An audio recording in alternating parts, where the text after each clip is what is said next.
Hello, everybody. Welcome back to another episode of Kureon. I am your dungeon master, and this is Jamie and the rest of the party. Thank you. Good boy. As of course stated last week, we are down one of our wonderful party members for a few weeks, as it is the Fringe in Edinburgh. So if you're going to that, have a good time, and please go give alcohol to the local German Austrian, because she's probably very tired. So yeah, but she won't be here for a while, but we are. And does anyone have any announcements before we get going? This upcoming Wednesday, I will be on twitch.tv/Scraticus playing a one-shot at 8:30 BST, 3:30 EST. I think that's the right equivalent. I haven't made my character yet, but I've been looking at the character generals today, and it looks like it's going to be fun. So tune in then and watch us die, probably. Die. Yeah. All right. I will do the usual announcement for Lydia, which is, of course, if you are in Edinburgh on the last Friday of any month, you can visit Mercat Tours, where you can play D&D in haunted Edinburgh vaults from is it like 12? It's like midnight till 4 a.m. I believe, on the pretty much the last Friday of every month, and I believe it's the 30th of August is the next one, but all the details are in the link in chat, so if you want to see that, you can go see it there. As well as that, you can, of course, buy A Hat in Time, the wonderful game in part made by our rogue, who did a lot of work on that as well. Jamie's here, and he's lovely. Stevie's here, and he's also lovely. His beard is very nice. Susie's a tit. But Yeah. the less said about all of those things, the better. If anyone else has anything to say? No? I should have asked before we started, but it's been a day today. So, if no one has anything else to say, we'll get right into it, shall we? Maybe. So, last week, our party found themselves moving towards broken Ilzan, and the ruins of an ancient city found not far from the modern-day city of Downhill.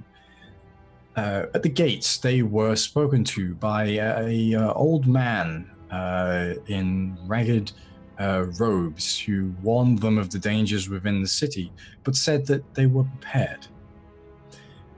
Venturing into the city, they found it completely desolate. No life, no vegetation, no birds, all of the stone seemingly bleached white, until they heard a town crier's bell. Venturing forward, they found multiple town crier bells, each of them accompanied by an ever more excruciatingly deformed town crier, until they came to the center of the city itself. As the sky darkened and the sun became a great eye staring down upon them all, they saw the populace of the city gathered around the central tower. Venturing within, they found an old dwarven vault with a very similar makeup to that of Kalraz Horkle, and as they journeyed through its depths, Gun sold a piece of her fate away. At the end, they found a vault. Within, a swath of dead ancient elves and one body of a dwarf lay, and at the center of the room was a great white gem. Namari reached out her hand and touched it, and as she did, she seemingly fell into a coma as a geometric lattice tattoo made its way up her right arm. And as you rushed back to the old man at the gates to see what the problem was, he said that something terrible had befallen your companion, and that you needed to find the elf known as Retherian in the town of Pinevale.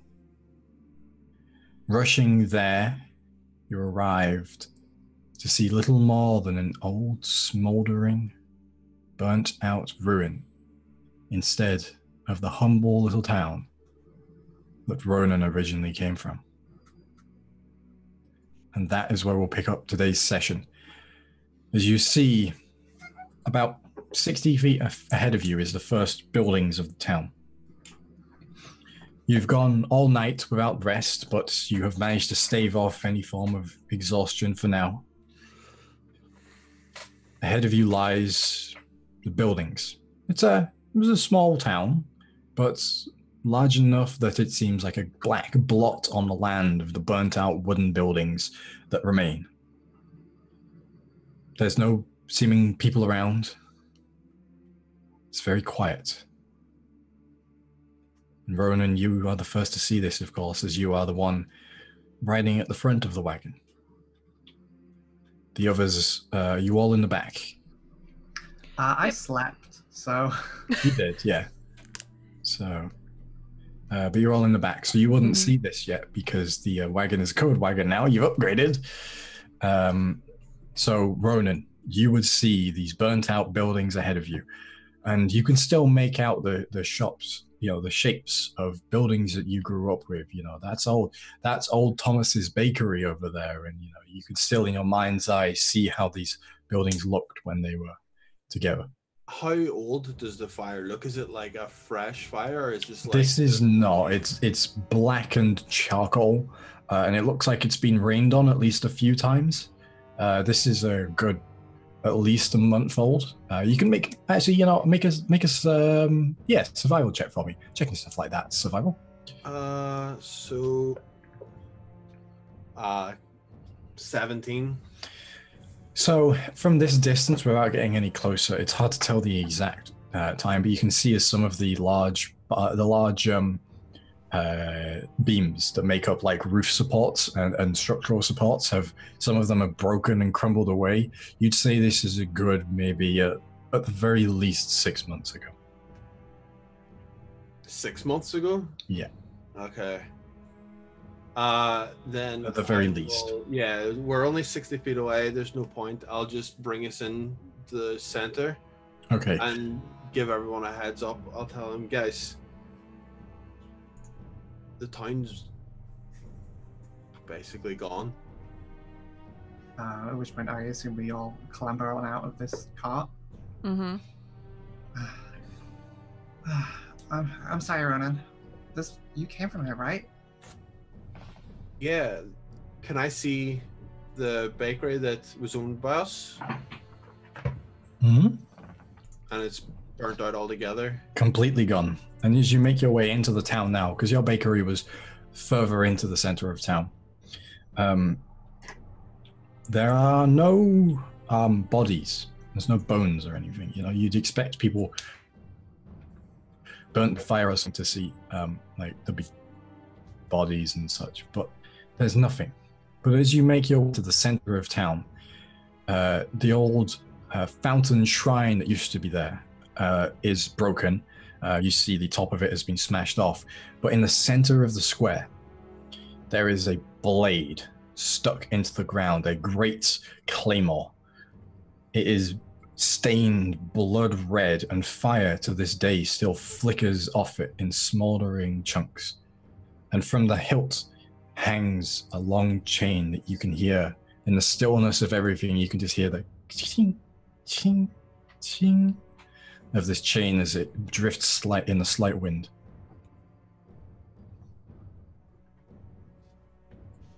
Does everyone else see that? That sword? Yeah. Not exactly normal, is it? Not in a town like this. Do you have any idea who it could belong to?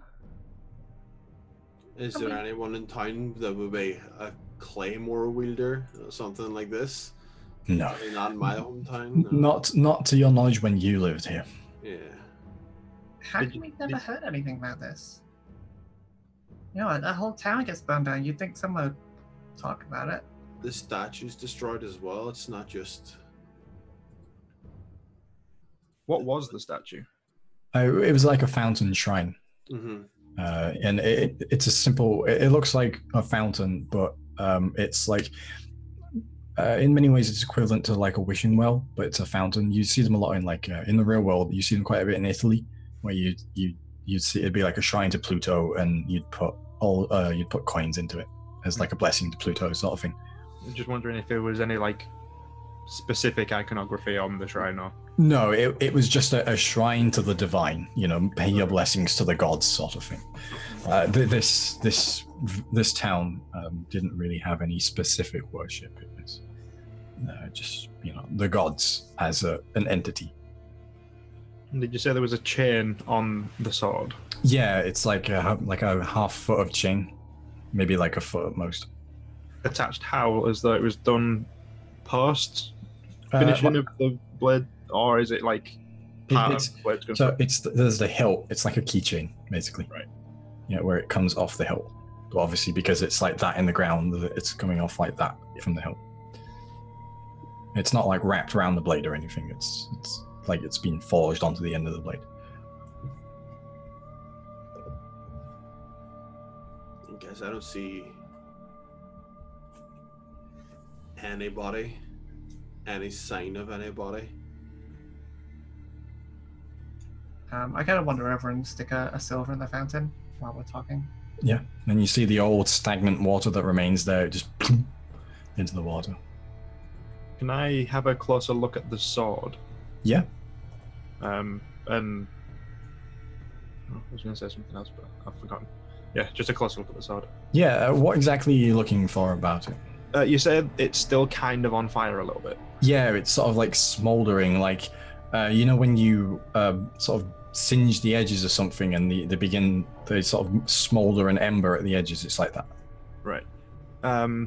Two things then. Maybe try and see if there's anything magical that I can deduce about the sword. Okay. Or if there's any stories that I'm aware of in this region about a flaming sword. Okay. Make an Arcana check for me then, please. That's going to be good.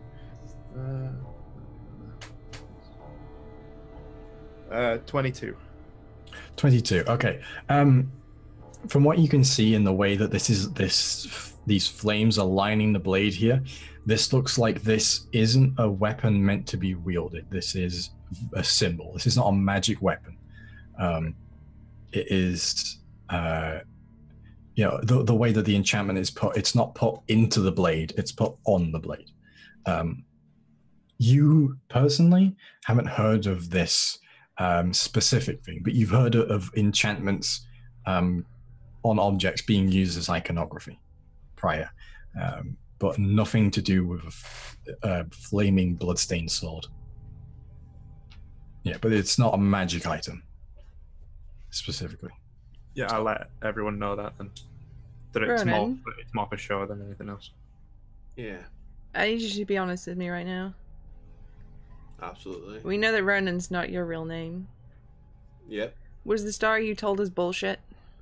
Nope, absolutely not. And Tristan, if you remember what I told you in back in the city, I told you what my name was, and everyone else has heard it within the past day. We're here to see Uncle Ruferian. My name is Ruferian. That's it. Just need you to check. Because this is a message. This whole thing. This isn't like a bandit attack. If it was a burned village, maybe. But that sword is something else. I mean, whatever the message is, I think we're a little bit late to receive it. It might just be a message for anyone who comes here. But the idiots I was running around with, I don't think, at least I don't know why they would know where I came from. I didn't take a job here with them. I traveled for a bit, walked for a while. I mean, this looks a little bit out of reach of most idiots. Like a gesture of the sword. Ronan, was there anyone in this town that you think might have, I don't know, a bit more mysterious? Someone that they knew maybe coming along? Because, I mean, we're looking for someone that can help cure Namari, so other people might have come looking for something as well. Is there anyone in particular you think stands out? Other than My uncle? I don't think so. I mean, we're a small town in the Banateshian lowlands, like shipbuilders, farmers. There's not much to us from down here. I mean, it's been a while since you were here, right? It's been a long while since I've been here. Any number of people could have moved in and out since then. We could look around, I guess. Yeah. Is there like a town hall or a village hall or a meeting place people go to? There is. There's Provost House. Alright. Seems like a good place to start. Yep. I'll take us to it. Well, eyes peeled, folks. Mm-hmm. Just be ready. Okay. So, as you begin to lead the rest of the party, Ronan, towards the where you know the Provost House was, and Provost Gillian was a very sort of backseat provost. He knew that the people here could govern themselves, and he didn't. In your time here, he didn't really do much. He didn't need to do much. He was he trusted everyone there. But you know where his abode was, and as you get close, you can see, as with every building here, it is burnt out. The tall manor house has been destroyed. The roof has caved in. There's the only stone structure here. More of it remains than other places. You remember the provost was quite fond of his fish. He kept several exotic fish in a pond. A large pond in his grounds, and as a child, you and the other children probably tried to go spearfishing for those exotic fish. But as you get close now, a foul, horrid stench overtakes your nostrils from where the pond should be. I'll go and check that out for sure. Okay. As you get close, you see this large pond. It's a good distance. It's probably about, maybe, I'd say probably about 18 to 20 foot long is this pond. It's a big pond with a large fish. But there is no water in here anymore, save for a sludge at the bottom. And no fish either. For it seems as if this pond has been turned into a mass grave. Within, you can see the mouldering and festering bodies, little more than slaughtered off meat at this point, mostly unidentifiable. Stares back up at you.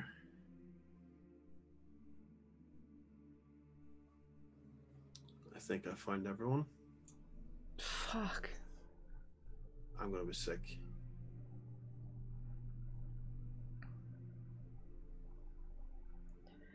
Is there anything else besides the bodies here? Do you want to make an investigation check for me? I do, but I don't. But I do. Natural 20. Okay. So as you look around, trying not to get too close, you're sort of skirting the edge of this, trying to find everything. There's sort of the ruined remains of topiary bushes that have long since grown out and seem to have died off as well in the area around this decay. The grass is quite dead around here as well. Other places it's very thick. But your eyes are drawn back to the pit, this former pond, as you begin to move away, as something within shifts. As a section of it seems to just move up. Not a single figure, but part of this sort of mass of decaying bodies just moves. It fucking moved. My dagger's out.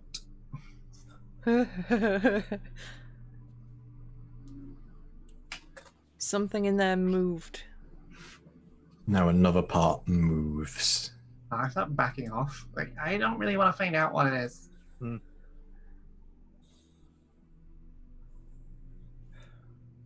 So we got something flammable. Let's fucking just burn this shit right now. I don't really carry around many. I mean, I could. I mean, it'd be probably a little bit more messy, but I could at least, to a degree. I mean, this place is already pretty burnt. I don't think anyone's gonna judge you. Yeah, but this is the remains of the people. If there's anything that we might be able to learn, it Tristan. might be in there. Yep. 20 against your AC. Yes. So as you're talking and you're trying to figure out what to do, you hear this bursting sound from within and this chittering as this creature bursts from within these bodies and launches itself and attaches itself to the front of Tristan's face. You see this long wiggling crawler, these insectile legs just starts writhing in the air as these tentacles wrap themselves around the edge of Tristan's face. And Tristan, you see this beak in the center just trying to bite at your face. So you take... Today was a bad day to not be Sigourney Weaver. You are John Hurt right now. I am. Oh, you're about to get hurt. That's for sure.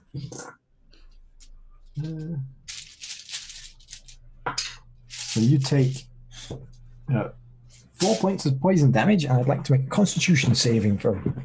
Okay, these aren't my best. That's going to be 13. Okay, so you pass. So you feel as from these tentacles, you feel this like micro needles begin to stab into your skin like poison ivy, and this horrible feeling of numbness overtakes part of your face for a moment before you just, and your metabolism shakes it off, and a 9 doesn't hit you, does it? Nope. As you pull the creature back, and pull it off your face, this beak just in your hands, and I would like everyone to roll initiative. Ooh. Wow, I rolled a good initiative for once. I can count on one hand the amount of times that's happened.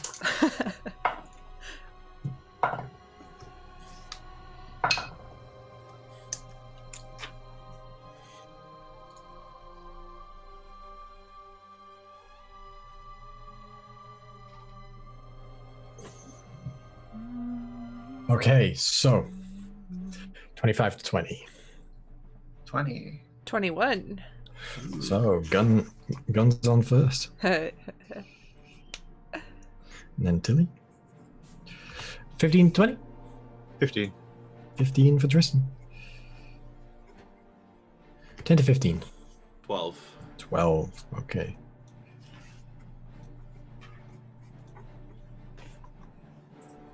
And then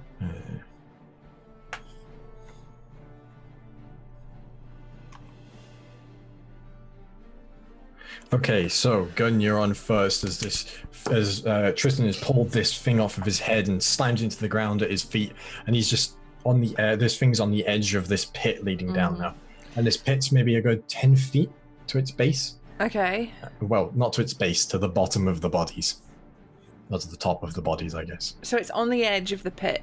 Yeah, it's on the edge of the pit. So I can't get behind it. You can't get behind it, no. Okay. I'll go to the side of it, so there's the pit on the side of me there. So I'm like parallel to the pit with the creature.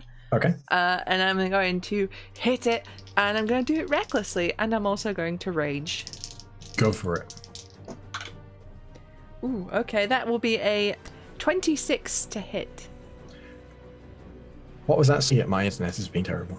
26. Bear with us, please. Am I back? Are you settled? I think so. What was that to hit? 26. Okay, 26 to hit. All right, that does hit, funny enough. Weirdly. But I'm swinging. I haven't got them all. I've got the greatsword out. Okay. So that's 2d6. Oh.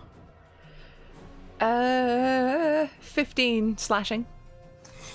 15 slashing. And then I'm going to push it, or attempt to push it, so it needs to make a strength saving throw. Okay. I'm not trying to push it into the pit, I'm trying to push it, like, parallel to... Yeah, that's a 21 to hit. On the saving throw, sorry. Well, I don't do that. Okay, that's fine. And I'm going to hit it again. Yep. 23. That does hit, yeah. 16 slashing, and it needs to make the save again. Okay. That's a fail that time. So you slam into it the first time, it stands strong, but the second time your blade cuts slightly deeper, takes the creature's spindly legs off balance, and you slam it back 5 feet away from Tristan. Okay. Anything else you had to do, Yuzan? I would like to try and goad the thing just by swearing at it. Okay. And pointing at my face. You get the feeling it doesn't seem to speak common or or dwarfish or any of the other languages you swear in. You know, that one swear word of gnomish you learnt sometime in the past? You're not quite sure whether it's a swear word or if it means like paprika. Yep. Yeah. Gun's absolutely that person that meets someone who speaks a different language and goes, tell me how to say fuck in your language. Yep. Yep. Yep. Tilly. I'm going to run up and stab this thing with one of my nice daggers. You can do that. Maybe I probably can, actually.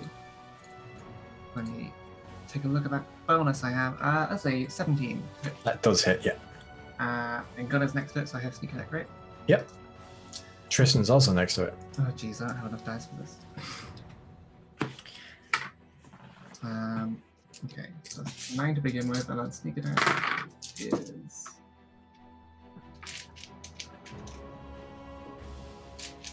$26 total. 26 total. Crikey. So you bring as Gun knocks it back, the creature staggers backwards, and you take this opportunity while it's off balance to run in and bring your dagger into the side of it where you imagine its neck is. And as you jab the dagger in, you twist it upwards, and as the chitinous plates bend and buckle, you hear this horrible cry reel out from within this creature as it slumps to the side and stops reeling after a moment. I gotta go ahead and push it back into that pile with my foot. You want to do something about this pile in case there's more of them in there, Tristan? Yeah.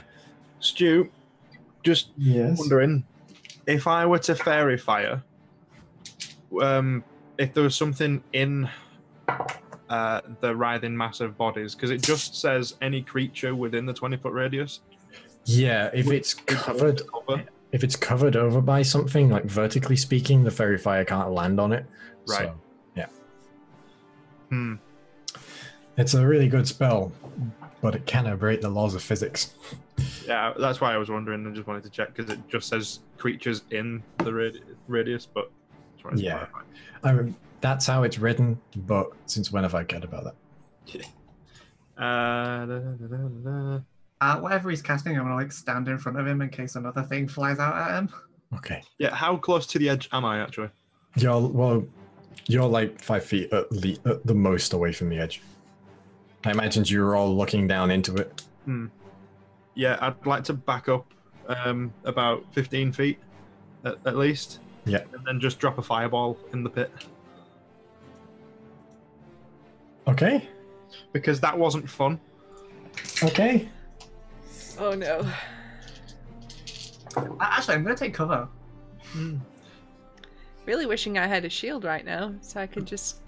Yeah, I'm behind Tristan, not in front. If you're dropping it into the pit, there's no way that you're not gonna hit, at the very least, Gun with this. I'm raging, it's fine, don't worry about it. Are you in the pit? I thought you were on the outside. No, too. I'm like right on the edge. Yeah, but the pit is not like more than like 20 feet wide. I don't actually let Gun move. Well, it's not Gun's turn. Oh, he's still on turn order. Yeah. I had movement to get behind Tristan, right? Yeah, because we saw 2 separate piles move before things started, didn't we? Do it. I've got like 90 HP. I can take it. He's rolling. That's a good sign for the fact that there were things there. Okay. 3 things fail and 1 thing passes. I need to do it, don't I? Yeah. Yes. Wait, do I get danger sense? Because it's a very visible effect. You see this coming. Ronan, you'd also be hit by this. I'm behind him, so I'm shielded. Thank God, that's 23. But I rolled a 2 on the other dice. Thank crikey for danger sense. 26. All right, so half damage to both of you. Half again for me, because I'm... No, Oh. No, I'm You're not not? that kind of... Dang it! you're not a barbarian. He's It's just Jamie's not that kind fault. of angry. So I was just amassing all of the dice. Okay. I've got fire in my name. That makes me kind of immune, right? You can pretend. all you Fictional want. positioning, not that strong. I named my character Fire, Water, Earth, Air. I'm resistant to all damage, right? The Avatar. It's weird. I rolled 4 different numbers twice. Huh. So, So, how much damage?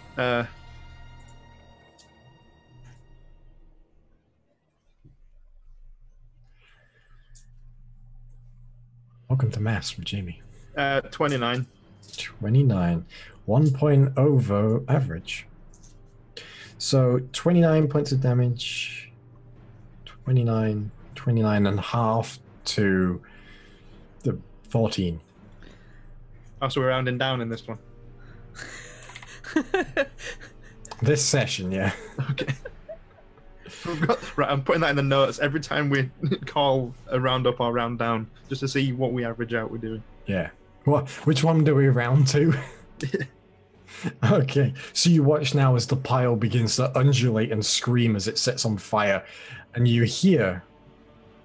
Anything else you'd like to do with your turn, Tristan? Observe the mass after the impact. Yeah. Nothing. It's like flickering in the silver of your metal bits of your armor. Okay, and you hear this scream come out of it, and it's almost like multiple voices at once. Each of them ones that you recognize, Ronan, and you hear, "Ah, Ronan, is that you? Help us, please, please!" As this creature begins to emerge from within, and you can see it wears several faces that you are very familiar with. There's the local butcher there. There's a few farmers. There's even one of the friends that you used to play with when you were younger, as this mass of teeth and eyes just becomes rolling out of this pit, gibbering nonsense out of many of the mouths, some pleading for mercy as it burns slightly, and it just moves and oozes towards you, and is going to attack you. That'll be the thing that passed. Yeah, I got a feeling. So, I would. How many? Okay. You don't have to go off of what's on the page, Stuart. Yeah, you can just like go, oh no, it's a baby, and a baby don't attack. It's gonna spit this blinding, disgusting spittle out of a few of its mouths, out of the side, just out the side towards you, Tilly, and Tristan. I'm behind Tristan. Yep. It's a dexterity saving throw. Oh, I'm good at these. Oh, apparently I'm okay at these. That's a 16 on the dice, so That's like a million. yeah, I think I'm good. Yeah. That is a 23 total, and I have evasion. Okay. 18 Tilly's good for at me. you. All right. So both of you see this coming, and you both leap to the side as it slams into the ground, and it seems to just vibrate for a moment on the ground before it explodes like a flashbang. And as both of you shield your eyes, you Gun and Ronan, you look over as this blast of light emanates from this spittle. Ow. And that's going to be a 21 to hit you, Ronan? Oh, that hits. And as you're momentarily distracted by this, several of the creature's mouths latch onto and bite you. You're pretty sure you're being bit by a family friend right now? Happens. Yeah, I mean, you know. Oh, that's a lot of dice. I'd like you to make a strength saving throw for me, please. Great at these, boys. Oh, actually, unironically, I'm great at these. Oh, wait, I'm less great than I thought, because a 19 on the dice, but a 17 total. Oh, wait, saving throws? No, 19 on the dice, 21 total. Oh shit! Yep. Big flex on that one.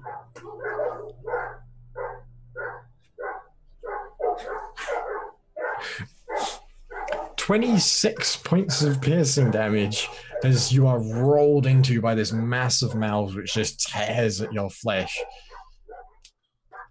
Okay. Oh, damage. Excuse the dogs. I can't. Woof. All right, and that will end its go, which brings us to you, Ronan. This creature is basically upon you right now. What are you going to do? I'm going to cast Zephyr Strike as a bonus action. Okay. I'm going to move away from it as far as my...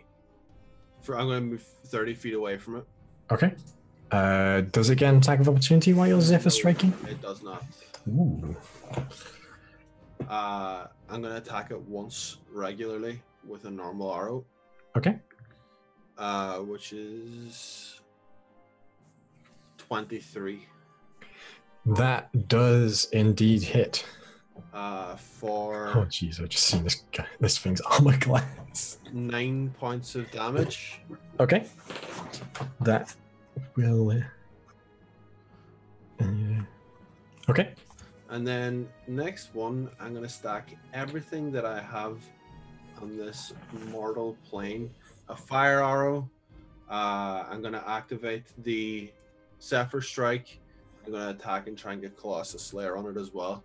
Okay. Did I tell you what the arrows do? You did not, but I just, if it just is like cool fire on top of them, I don't care if it does no more damage. All right. Go for it then. 16 on the first and 11 on the second. So the top one is going to be 16 plus 9 minus 5, 20. That will hit. So 20. So I'm going to do... What do the fire arrows do? The fire arrows do an additional 3d6 of fire damage. Oh, I can't roll all this. Tough. Tuff. So it's a D8. It's a D8. And D10. 3d6. D10. So 5, 12. Another D8. Yeah, for the Zephyr Strike.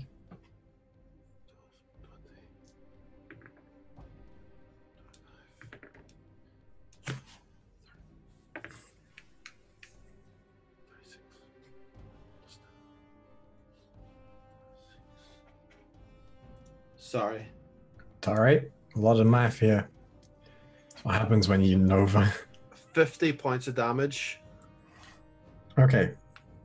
So you pull the fire arrow out of your quiver, not knowing what it does. You slam it into the bow, pulling it back. As you let go of it, the arrow seems to disintegrate for a moment before this lance of bright fiery energy just blasts out towards the creature like a laser beam, and it slams into the creature. It busts a hole straight through the center of old Billy, the local miner, and just blasts through the back of it and slams into the rest of the burning mass of bodies. And you see this flecks of meat are just splattered everywhere as this creature just seems to shrivel and undulate for a moment before it decomposes back down into a mass of disgusting flesh.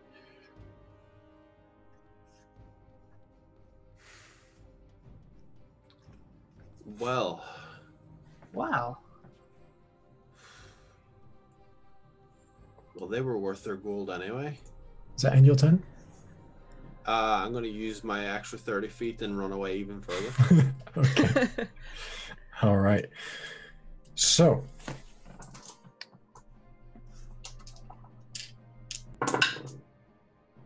Oh, wait, they have advantage.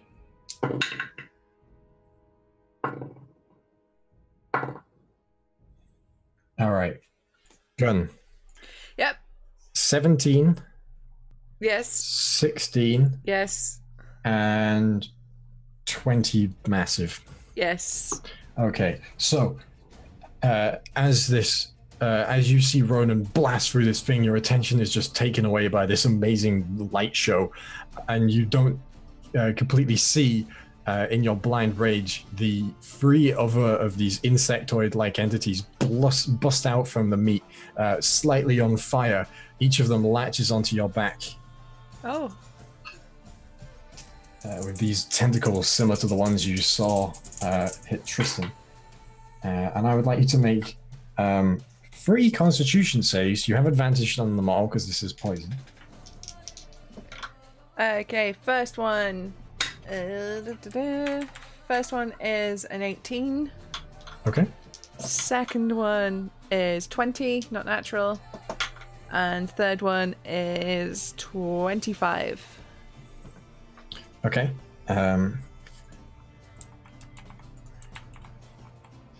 You take 15 points of poison damage, which I believe as a dwarf you are resistant to. Mm-hmm. So that's halved to 7. 7. And all of them are above 13, right? Yes. Your con saves. Okay, so as these 3 things latch onto your back, you can feel the poison seeping out of these tentacles into you, but you shake them all off. And as you turn around, they're all going to strike at you again with their lovely beaky fights. I don't shake them off, I flex them off. Come on. Same thing. Okay. So the first one is a 20 to hit. Yep. Second one is a 21. Yep. Third one is a 20. Yep. I rolled really well there. So this is a really weird number. Okay, so that is 8 piercing damage, reduced to 4 on the first one. So that's already reduced. Yeah, 8 reduced to 4. So okay. 7 reduced to 3 on the second one. Uh-huh. And then wow, terrible. 5 reduced to 2 on the third one. Okay. As they each bite down into you with these fleshy, into your flesh with these like chitinous beaks. And that will end their go. And bring us to your go, Gun. Okay.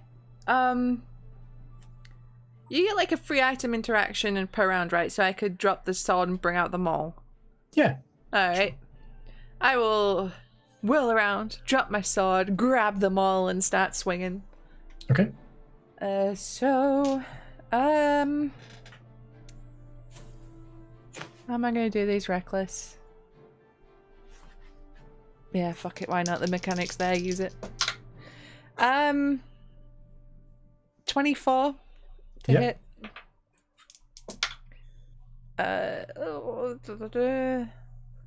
13 bludgeoning. Okay. What are the reactions like when I hit them? Are they looking rough, or is it like? They may or may not be, depending on what I have to finish the maths. They are looking rough, but they are not dead. Gotcha. Okay. Well, swingy swing again. Yep. That's like 1,000,000. Yeah, 1,000,000 hits, sure. It's 19 plus 9. It's a lot. That's 28. It's 28. It's 1,000,000. Yes, that's what I said. 15 bludgeoning on that one. Okay. As the second hit strikes into this first one, it just crunches through all of the chitinous mass of the outside of this creature, splintering legs and tentacles and bits of jaw everywhere. And you see the interior of it is this vile, like, greenish, like that pale, decaying green color. Like old beef. Oh, come on. Slam it apart. You went an entire session last week without bringing up food. Fuck. Welcome to Food Wars. Just saving them up. Anything else you'd like to do, Ilka? I want to move away from the edge of the pit. Okay, but like circle strafing them. Yeah. Circle, yeah. Okay. All right, which will bring us to Tilly. Can I get up next to one of them and still be Yeah, definitely. Yeah, I just want my sneak attack. It's not, you don't have to be in 5 feet of Gun. Gun just has to be in 5 feet of one of them. That is true. Yeah, I'm gonna You move could in. throw a dagger from here and it still works. So. That's boring. I'm gonna move in and try and shank one of these things again. You did not just say that throwing daggers is boring. It's boring. Wow. I could do a run and a stab instead. No taste. That worked pretty well last time. So that is the exact same result on the dice, so it is. Yep. Time to roll all my dice. Time to also look at some numbers. Love those numbers. So that is a total of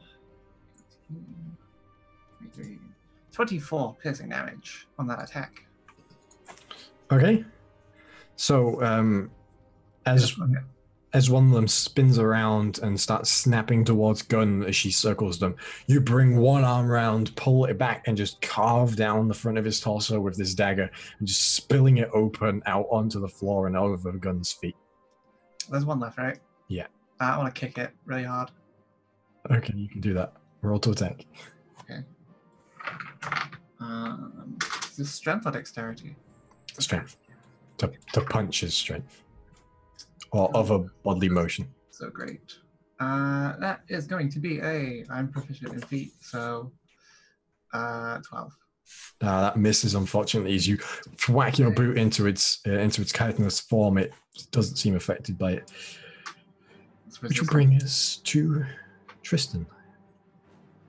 Now, is there any way to fairy fire, making sure to get the big guy?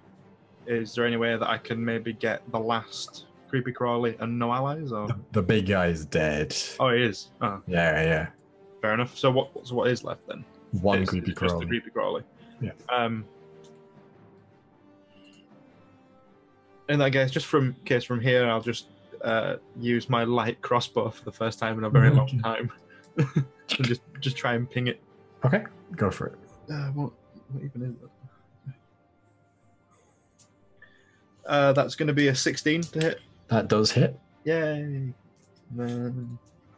Will Tristan kill something? Find out. I have done before. That's going to be 6 points of damage. 6 points of damage. Oh dear. Watch out, here he comes. He's trying, okay? He is trying. Yeah, he's very Alright. trying. So I mean, the crossbow bolt- we're laughing at the damage from a crossbow bolt, yet that fireball, though, above average. by one. As the crossbow bolt sinks into the side of the hide of this creature, it turns and stares at you as it is Ronan's go. But I also back up another 15 feet. Here's bud. Just 2 normal attacks. Mhm. A 13 for the first one, That just hits. which is going to be 6. And Colossus Slayer on it as well. Yep. 14 points of damage. Okay. And then... Oh yeah, well that's 24 that time, so... Yeah, that also hits. That's going to be another 6 points of damage. Okay. So the first arrow sinks into it and it turns towards you. It opens its beak and lets out this, and as it does, the second arrow sinks into the center of its beak and just splits out the back of its throat, once again showering gun in viscera, as it just spirals round for a moment before dropping to the ground. Consecutive normal arrows.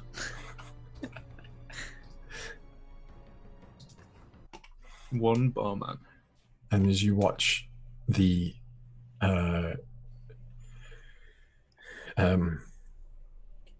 pit now, this former pond is just roaring with this blaze, this brackish colored blaze, as it burns flesh, and it lets off a ton of smoke, and it sort of chokes the air around you as the remains of all of your childhood friends and neighbors burn. If we're out of initiative, can I extinguish the fire? Sure. I think that's the thing you can do at prestidigitation. Mm-hmm.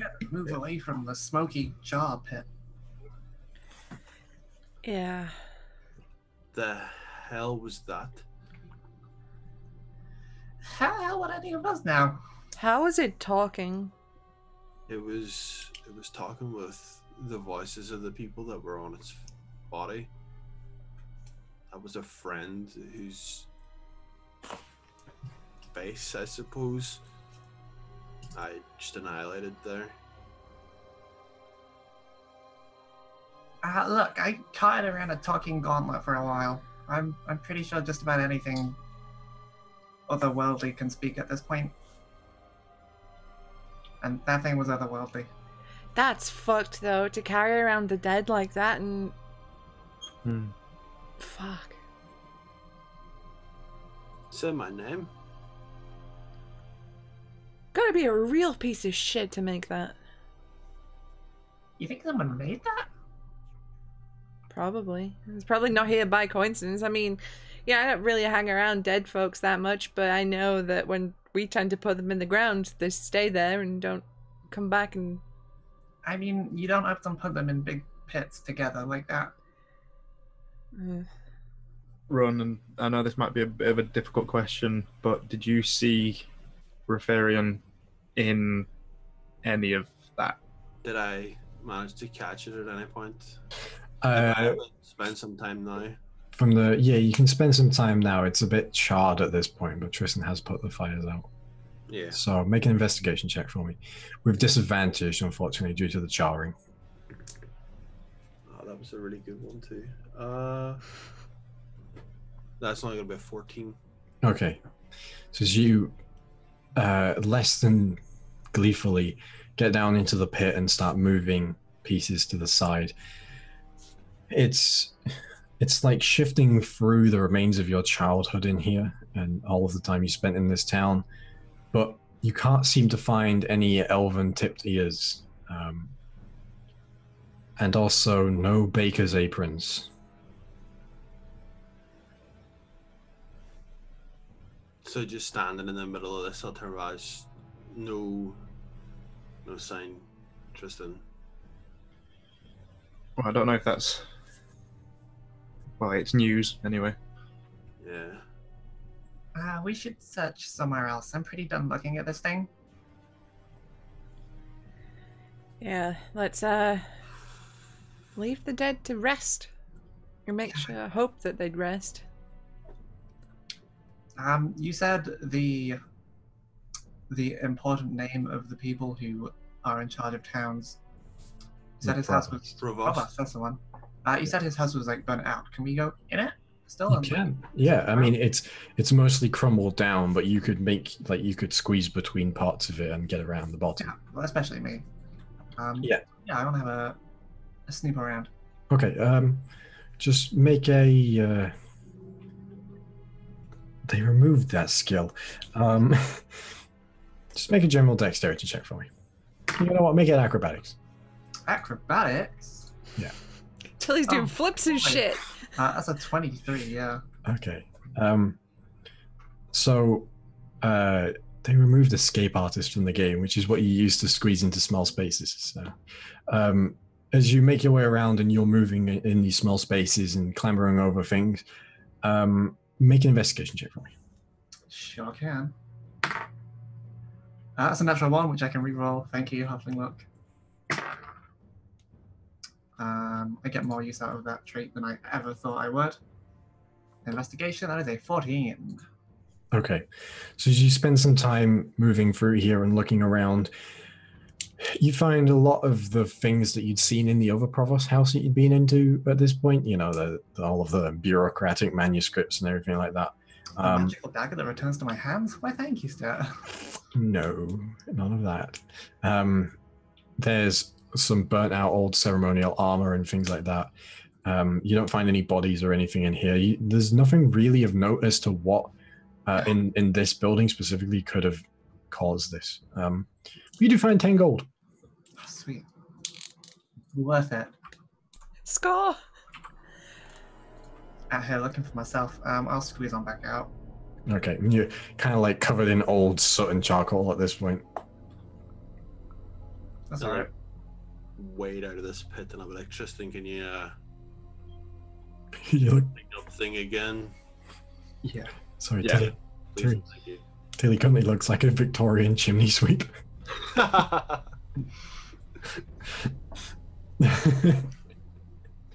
Chimney. What? I didn't find anything in there. Though, I guess it wouldn't make sense that they'd have like, records of fire. Probably not.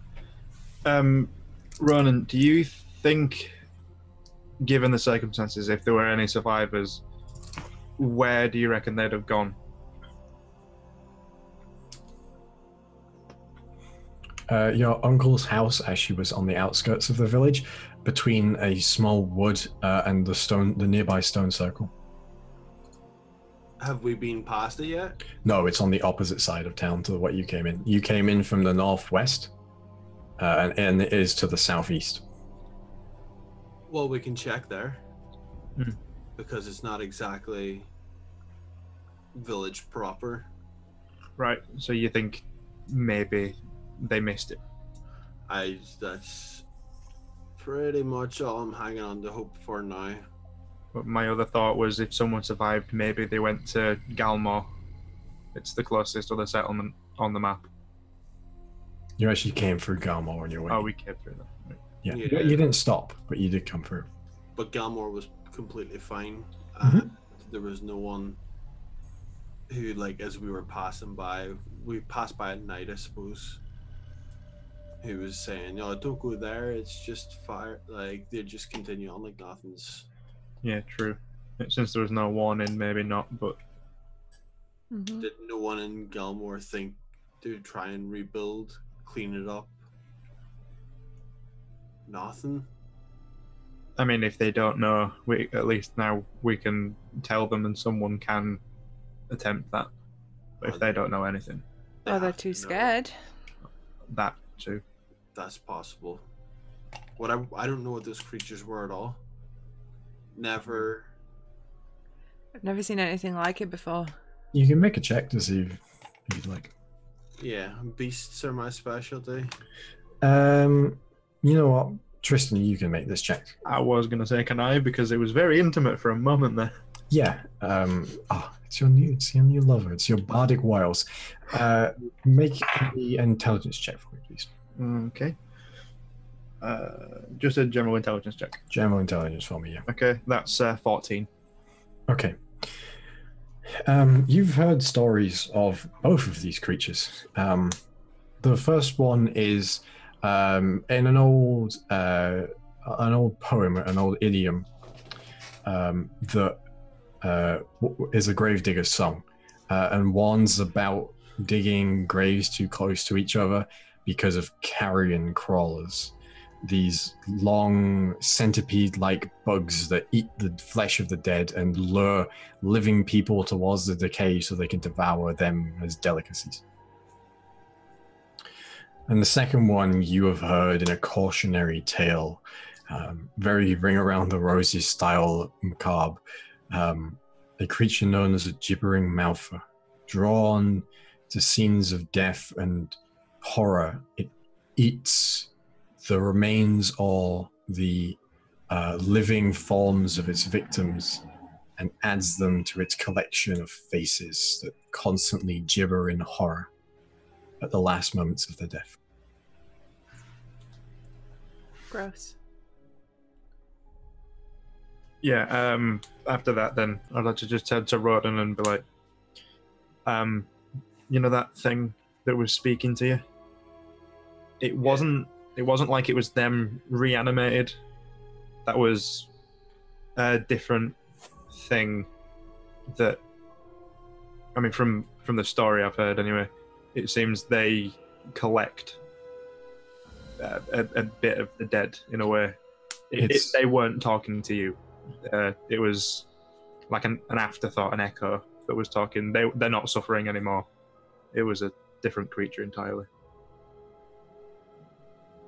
I don't know if that's any peace of mind to you or not, but some solace. A bit. It's still creepy as all hell. Yeah. Anyway, let's go to your uncle's house. Oh, one thing before we go. Justin, you've still got some like Healy juice left, right? Yeah, it's not exactly the most sanitary kind, but yeah. Okay, just in case. I'm gonna walk over to that sword. Okay.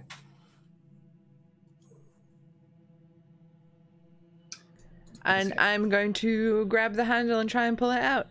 Yeah, you Shing! It's warm to the touch as the handle. Pull it out. And as you pull it out, the fire goes out.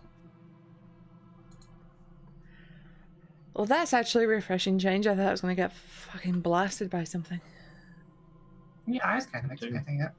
Yeah. Can I feel anything about this sword, or is it just a normal ass sword? Normal ass sword. Huh. Stained red with blood. But it's a normal sword. Okay. It's quite nicked and worn, actually. Mm-hmm. I'll keep hold of this, and we can always ask around about it. Yeah, good idea. Because it's pretty significant, you know? I mean, the whole... its entire purpose was to be a symbol, so... Well, fuck the symbol. Fair enough. So, Alright. onward to the Onwards. house, then. Mm-hmm. All right. On the horses. It's only a short walk away. So, Okay. yeah. You can take the horses if you'd like. I mean, if we take them, then they're with us. Yeah. If there's anyone trying to ambush the town, now would be a good way to cut our legs off.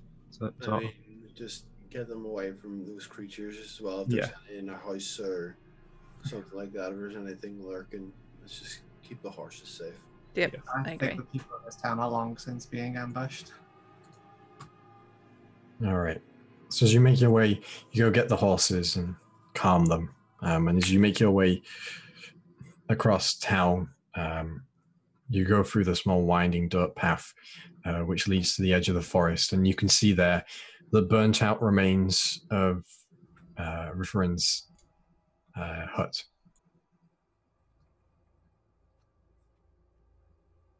Well,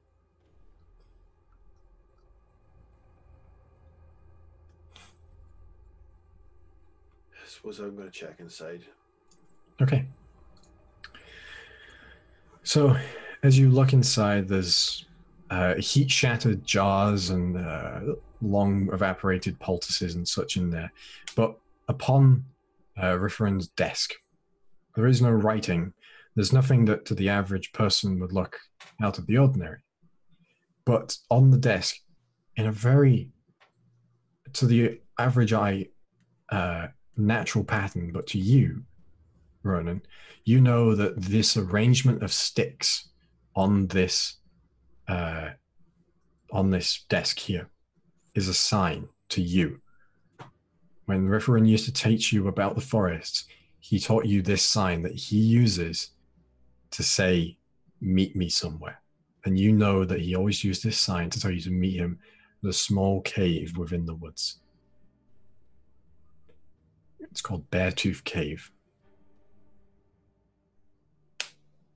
I'll have one last look around the rest of the house. Yeah. Make an investigation check for me. Yep. That'll be a 12. Okay. You ruffle around for a bit, and looking through all of like the old potions. Within one of them, you see there is just enough of this metallic red liquid that you've come to associate with a healing potion. Just enough left for a healing potion in there. Yeah, I'll pick it up and take it with me. And yeah, I'll just rush out of the house. Guys, there was a note of sorts, a sign sort of, something that we used a lot. I think I know where my uncle is, or at least where I tried to get to. And you think he might still be there? I mean, if anyone's going to make it out, I imagine it's probably him. So... Well, let's get going, then. Yeah. Where is it? There's a cave not too far. No. Maybe about 10 minutes. Yeah. That is one of the places that we knew around the forests here whenever I was just learning how to move around and navigate forests. Yeah, let's go. Well, lead the way. Yeah, I'll just immediately like. Would I assume the horses would be best here if this is through the forest, or? It would be kind of hard to get the cart through the forest here because it's quite a stony, brackish forest. You know, like Western European forest. Yeah. But you do need to take Namari with you. Give me a second, and I go and just grab her out of the back of the cart. Okay. I'll tie up the horses while that's going on, just a nearby tree. Okay. So you tie up the horses, and they're slightly uneasy at being left, but nothing more than a horse usually is. Yeah, I give them a bit of food. Yeah. Okay. So you're carrying Namari how? I like the fireman's carry like I did last time. She's too big. She's a full-size half-elf, and I'm a dwarf. Okay. And, you know, I'm not going to drop a party member on her face and leave her with a horrible, huge scar. Yeah, who would do that? Who would do that? Now, a statue of a party member, on the other hand, did that. Oh. Yeah. Circumstances are different, okay? I've got her hoisted up on my shoulder. I'm carrying her like she's a rug. You are carrying her like she's an old Persian rug. Yep. Should get a rug to roll her up in for a bit ease of transport. I mean, she's about good to us as one is right now. This is our Namari skin rug. Just thinking as well with how tall Gun is, like how close to the ground is Namari as we're bouncing. Namari is 5 inches taller than Gun, if I remember correctly. Gun's 4'10". Oh, sorry. Namari is 7 inches. I believe Namari is only 5'5". Oh my god. I believe. Don't quote me on that. Okay, so I'll just take off into the forest, and I'll not go as fast as I would normally go, just to make sure everyone's caught up. Okay. Yeah. You don't need to make a survival check or anything. This is very old, familiar ground for you here. You know, you can step in all the right places. This is like tracing, back long into your youth. And this forest here is surprisingly peaceful next to the village you were just in, and not that eerie peacefulness. That you can hear the sounds of small critters and birds. And it's not long before you come across, shaped almost like the snout of a bear, is this natural rock formation, this small cave with a single tooth, stalactite sticking out of the front here that makes it look like this bear's maw with a single tooth sticking out of it. Seems to reach out of the ground here. And there is a small hollow within this that you can go into. I'll just turn around, make sure everyone's still here, everyone's caught up. Mm-hmm. Yep. This is it. Right behind you. I'm just going to go straight in. Okay. So as you go inside, there's a flash on the floor. And there's this sort of greenish white light for a moment. And then it fades. And as you step past it, you hear this old, very familiar voice goes, "Who's there?" Uncle? Is that you?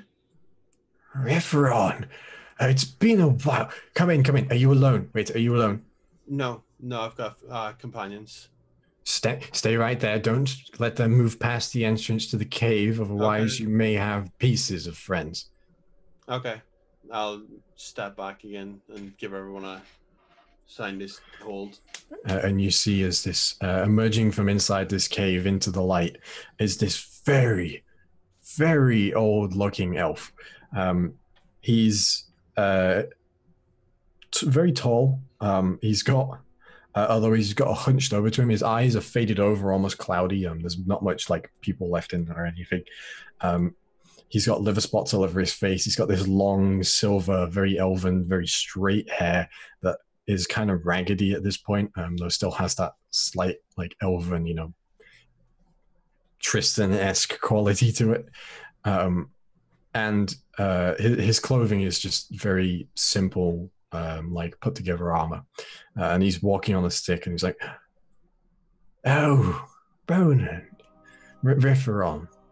Right, let me just get rid of this for you." And he gets his stick and he scratches it along the ground, and you hear like a pss as this symbol on the ground fizzes away. He's like, come in, I'll fix you some tea. We have a lot to talk about. I give everyone like. I'm sure we do. Mm-hmm. Yep. We sure do. And as you go inside, you see there's this very quite humble abode in here. There's a fire burning in the center. There's like a scaffold over it from which is hanging a pot. And as you go in, he starts ripping off leaves off what looks like a nettle plant and is putting them into this pot where he's put some water. And there's like a desk has been set up at the back, and there's a chair, there's a small cot. It's very simple in here, and there's like hunting supplies and a couple of old boxes here that have been pried open and everything. And as you come in, he sort of motions to this like log that's in here. That seems to, it's like being worn smooth from being sat on. He's like, come, sit down.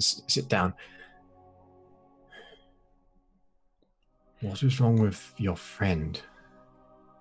Well, straight into business then. We were sent here to find you, to help us with her.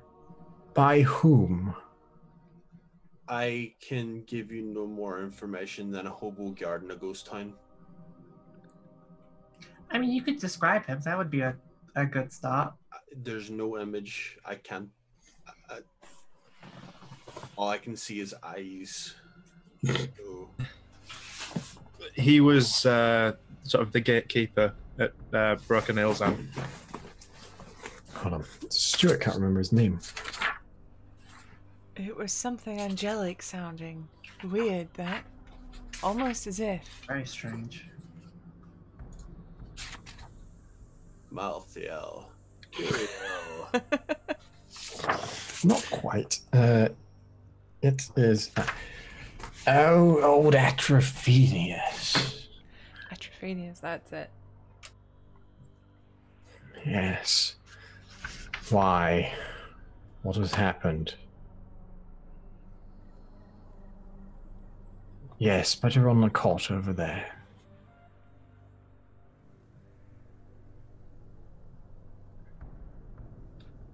Why has he sent you to me? Well, we went into Broken Ilzan to the very core of Broken Ilzan, deep below the city center. There was an artifact or something, and she touched it. I'm unaware of what lies in that city. Well, it lies in her now. Yeah.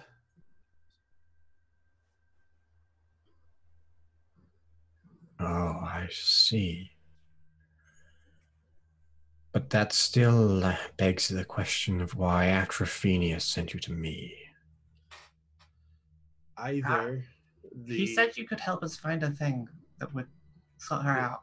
Yeah, the Orrery of Worlds. That's it. You see his eyes go wide for a moment. He's like, he would have you use that. That's what he told us.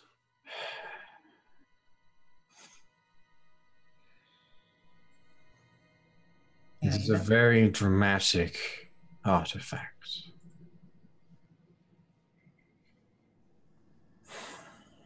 Is its burden really worth one life?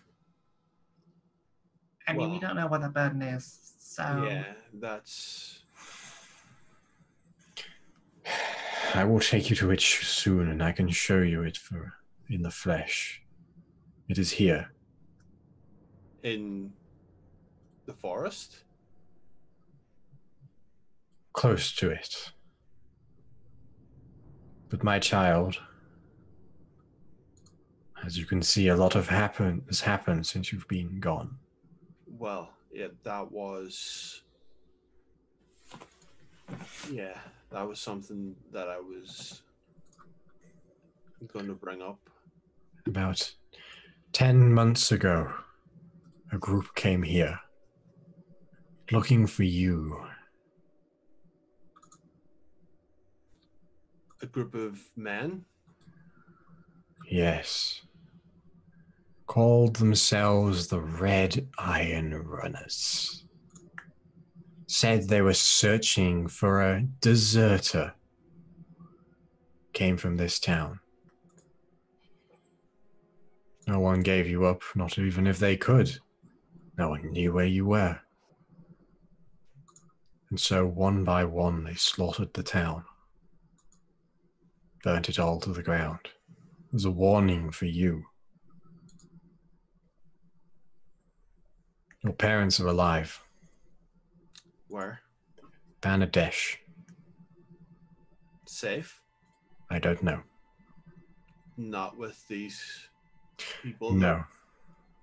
I figured they were coming for you, so I hid them away. And after it was finished, I suggested they go to a city. Harder to be a bandit in a city. And you just disappeared to here? I cannot leave my stewardship, I'm afraid. Well, it's been over 1,000 years. I cannot abandon it now.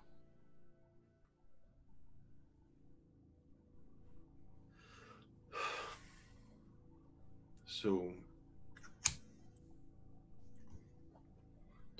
that was about that earlier gun. Mm-hmm. Yeah, that was completely wrong. Yeah. I get that claymore. I go to the entrance of the cave and I just like throw it as far away as I can. Piece of shit, fucking. Their leader. I think you're familiar with him, judging by your expression. Icarus, he called himself. But he did not look like the sort of person that you would find yourself in the company with. His eye, his right eye, not that of a man. It's as if it had been plucked out and replaced with the fury of the heart of this earth itself. It boiled like magma.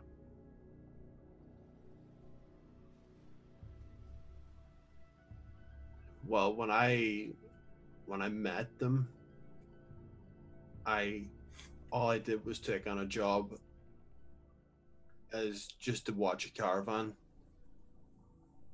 That's all it was. Stick around with them afterwards because it seemed like a good gig. Seemed like we were doing good, helping trade. But it got worse and it got worse, and then I left. It seems like much has happened to them since you left. They were no more than caravan guards that decided they wanted a bit more money when I was with them. The name, the sword, the fiery eye.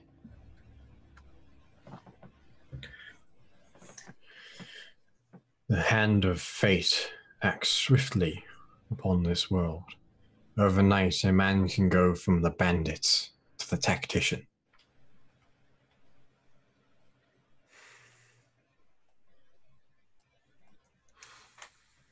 There's a very large part of me that wants to take him from the tactician to the hunted. But I can't act in vengeance.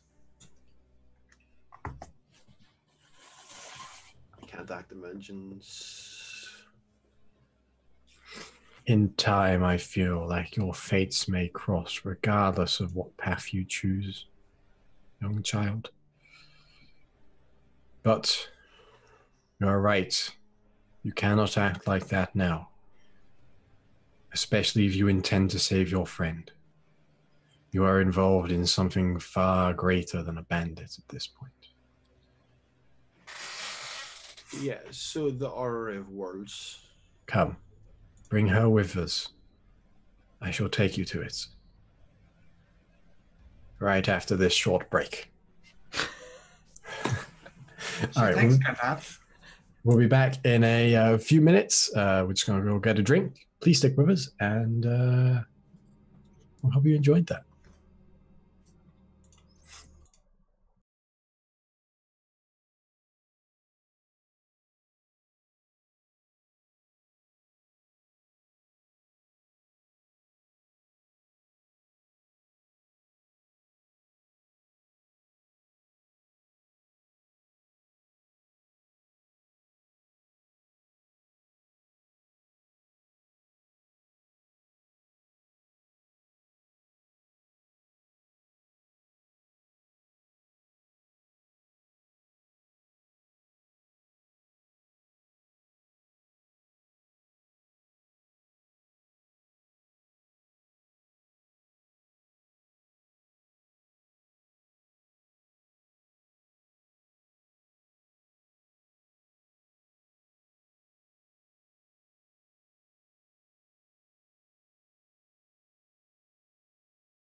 Hi, welcome back, everybody. We are back from our quick break. Thanks for bearing with us. We are going to get right back into it. So, at this point, Referent's going to get up and begin walking to the edge of the mouth of the cave once more, and he's like, "Stay close. This is going to get interesting." And he stops. He begins walking again. He stops, turns around, and goes, "And what you see here must not leave the four of you." Sure. You are going to see one of the oldest secrets of this world. And it must stay that way. I promise I will speak never a word.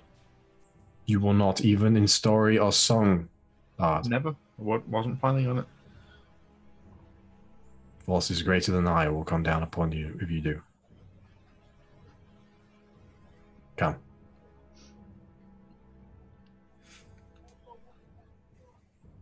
You picked Namari up? Yeah, scoop Namari back up and... Fuck. I scoop Namari back up and follow the others out of the cave. All right. So Rifarum, with this practiced agility that his frail old form would seem surprising that he could meet, takes you back through the forest the way you came. And eventually he passes by his old hut and you hear him sort of tut in disgust at it. He's like, "Come. Stand on the edge of the circle, but do not enter it." Alright. Okay. Yep. Pretty used to magic bullshit at this point. He walks around and you see he takes this small pouch from his pocket. He starts rubbing his fingers in it, and he goes around each of the stones and begins writing a symbol on each of them in a language that you haven't seen. And as he gets round one of the symbols you recognize, as it is the same sigil that appears on your head. Oh. He gets round. Finishes drawing the last one. Dusts his hands off with this sort of like thick charcoal-y substance. By the ancient laws, the last sanctuaries of the elves shall be found within our reach now. Gods of above, give us passage. And as he opens his arms outwards, you see for a moment his form flickers as great wings appear behind his back. And the very earth shifts, flickers like that of a TV screen before it opens. This greenish hue of light spills forth from this hole where once flat earth and grass remained. And you can see now as it shifts and almost like vines begin to crawl up from the edges of it and around to the outside edge of this large pit that has appeared now. Before you see stairs, step by step, begin spiraling around the edge of this pit, leading down and down and down. Come, let us go. He gestures for you to go first. Yeah, I go. I start walking immediately. Yeah, alright. Down we go. I'm sure this is fine. Seems legit. As he looks behind, he seems to make sure that no one is following before he steps as well. And as he steps, the steps vanish behind him. As you go down and down and down and down. And you seem to walk and walk and walk and walk until you take a step down and suddenly you arrive. Stone walls on either side. Behind you, you look, there's a door. This great, perhaps 50, 60 foot high stone door sits behind you now where a step was but a moment ago. And as you look forward now, this long corridor extends out, and you see dotted down it on either side are these large bowl pit braziers that are ancient and burnt out. And at the end, in the darkness, you see this single strand of light meets down, and you can see as it spills around this round shape at the edge. And Riferon goes, "Welcome to the Orrery. Come." As he walks forward, as he steps, the braziers light as he walks past.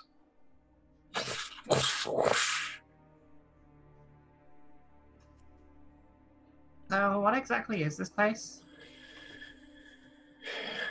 You stepped through the Glorantha, or what remains of it. This is but an inlet. The elves have access to passages between their cities. It is ancient Elvish for remnant, and is what remains of the Feywild, the original version of Kureon. We stand in the space between spaces, still on Kureon, but not quite in its world.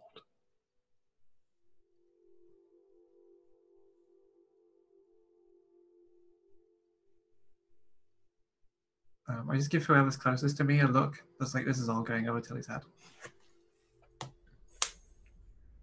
Yeah, assuming this is the first time we've heard of any of this. Mm-hmm.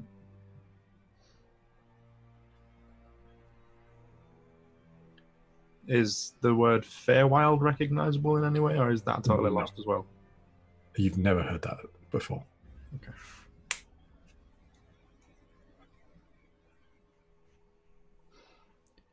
This is all quite a lot. Mm-hmm. I don't understand if it's a passage or whatever. Why is it so...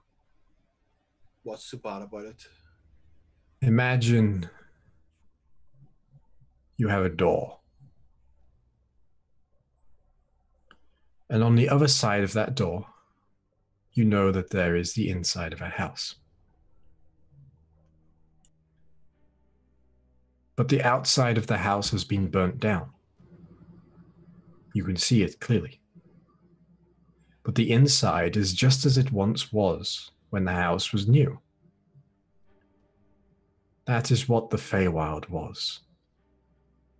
It was Kureon, untouched by the hands of gods or creatures. But long, long ago, before even the first of man was formed, the elves made a mistake. The result was the sundering of Kureon and the destruction of the Feywild. All that remains now are small passages,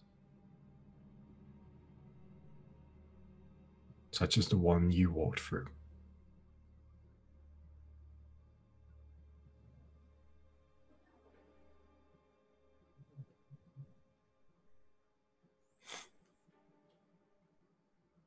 Now, the Orrery, and as he stops, the last braziers seem to slant slightly, and oil in the bottom of them flows out, and it catches as these two long troughs of oil and light around the edge of this room at the end. As it careens round, it slowly reveals this great nested mass of rings, and each of them appears to be slightly different to one another. One seems to be made out of rocks and earth and crystal. Another seems to almost be a flame. A third one seems to be frozen ice. And a fourth, it seems strange, almost like it is made of glass. And a multitude of others seem to interlink between these 4 larger rings here, and at the center, you can see with a familiar shape of Cowrim is Kureon. This sphere at the center of it all.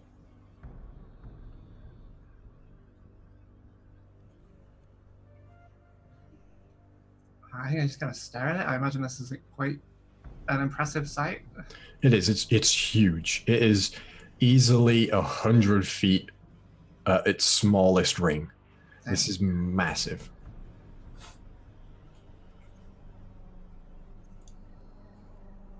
This the thing? This is the Orrery of Worlds, and it is one of the few ways which travel through the planes can happen upon Kureon. Wait, so to fix Namari, we have to go to a different plane?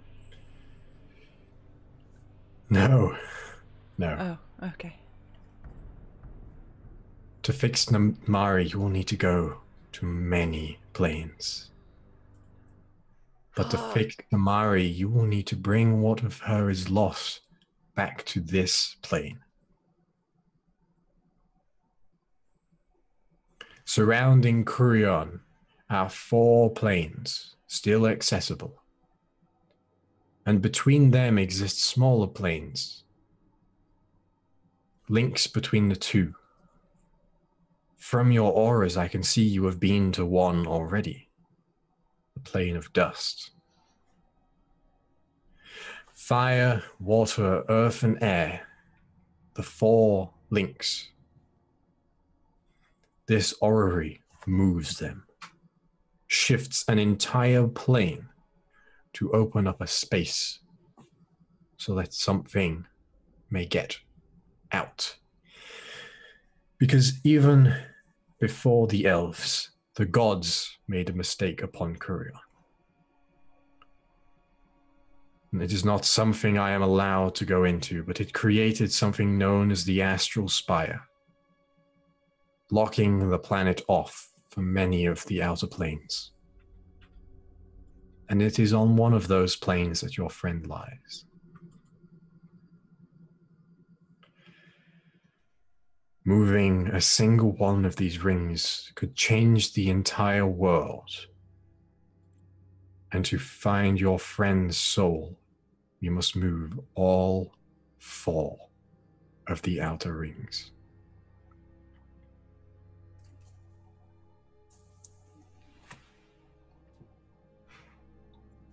And you understand the magnitude of what this means. Mm-hmm. She's gonna owe me so much beer when she's back awake. I mean, she's gonna owe us all a lot. This sounds huge. Mm. It's nothing we can't handle, though. We've got this. I mean, sure, but we're talking about, like, literally changing not just the world, like, lots of worlds. A single misaligned ring could scorch the earth in fire, drown it in water, or cause gusts of winds to rip even the mountain peaks apart. Then we're not going to misalign him.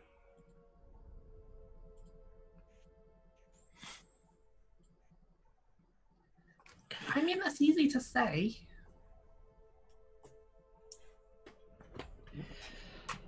Look, I really want to say at this point Namari would do the same for us, but I'm not entirely sure that she would. But we have to be the better people here. I mean, how much do you know about aligning that? Fucking nothing, but I didn't know anything about making a sword until I did it. I know much about aligning them. It is my eternal duty.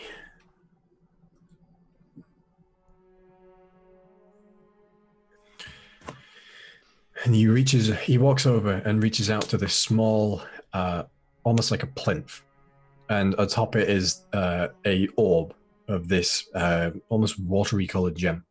And as he begins to move it, you see that the surface of it is not solid. It's like this gel. And as he slides it, you see as this outer ring, which is simply metal, begins to spin around until it locks into place, and you see there is a cup in the outer ring, which is just in front of where he is stood.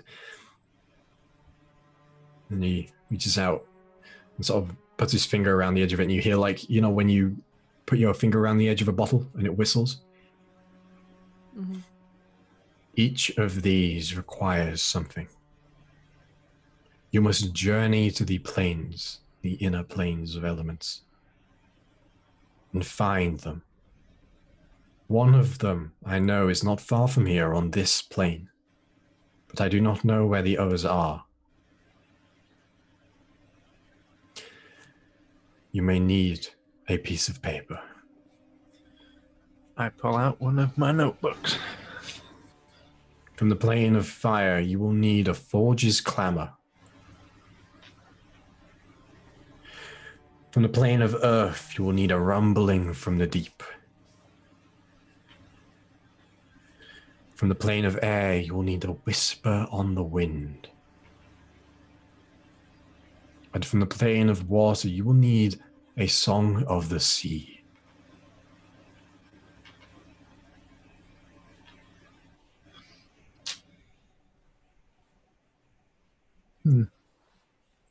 Does seem awfully abstract and not actual physical things that we can go and get.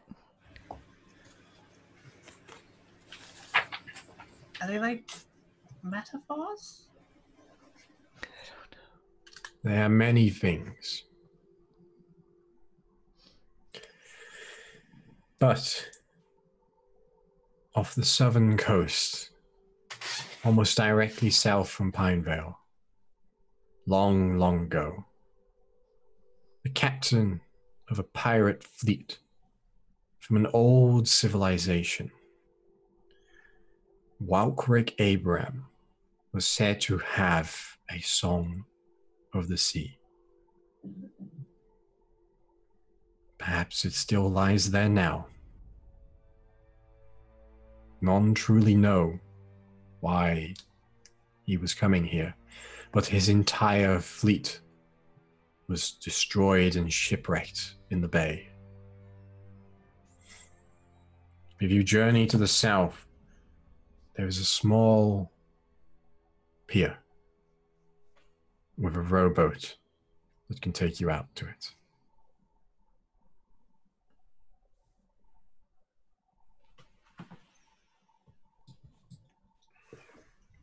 But from there, you are on your own. This seems... We were told we had a week. And I believe in everybody here. But to find all these things in a week... Time passes slower here than it does in the waking world. A week here is a moon upon the shores of Kureon. And you would know a moon is the Calrim unit of month measurement. It's 33 days. Can we leave Namari here? Yes. I will tend to her.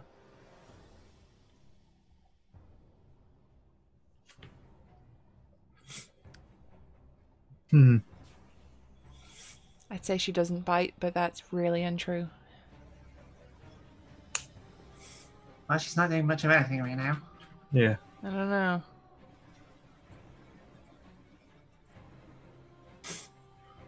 You should rest before you go. It looks like you have sustained some wounds, and you will need to be at your full strength, at least in physicality.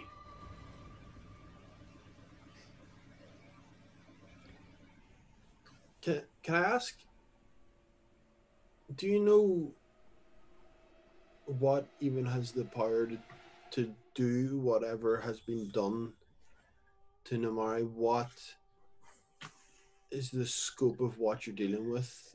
It seems Long ago, as many things on Kureon are,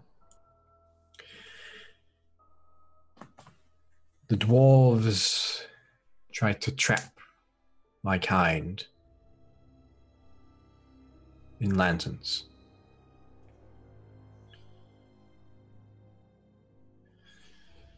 It resulted in a failure, and the hold fell to darkness. But they found something far greater. They found a portal, and they trapped that too.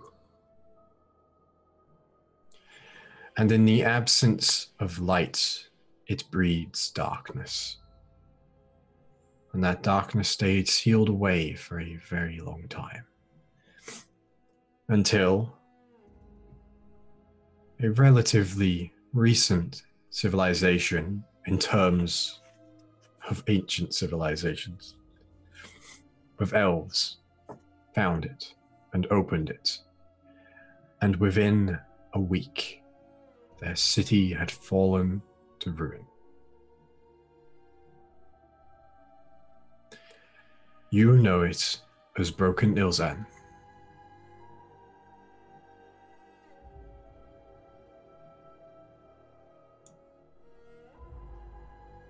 Well, it seems it might have been whatever curse was upon that might have been lifted by whatever we did. Maybe. Perhaps it has. That lies beyond my sight. All the stuff about a lantern sounds a little too familiar too. yeah. Yep, lines up with what we know.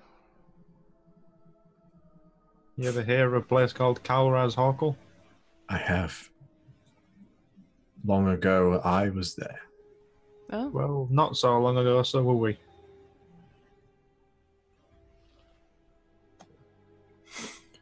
For 200 years, I was trapped. Well, I found my sigil. I thought it was Celestials that were caught in those lanterns. who freed you?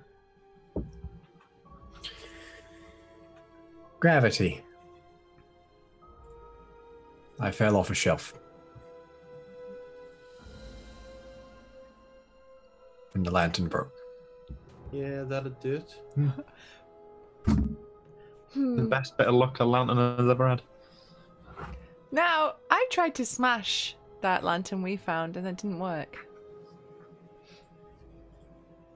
I would like to insight check this old ass fucking Mr. Burns ass elf fucker Sure. with my negative 12 insight. Oh,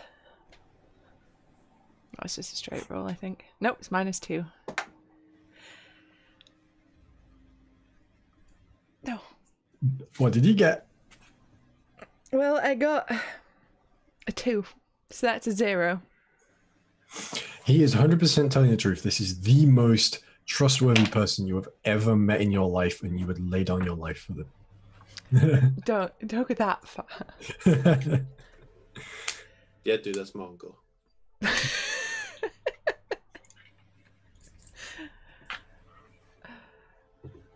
Rest. I mean, the cogs are ticking, though, right?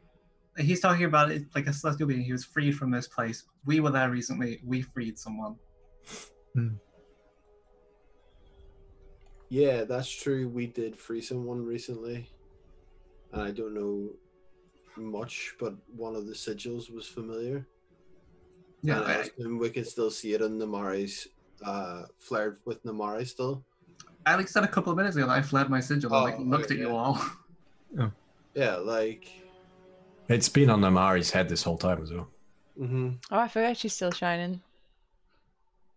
So does that mean anything in particular to you?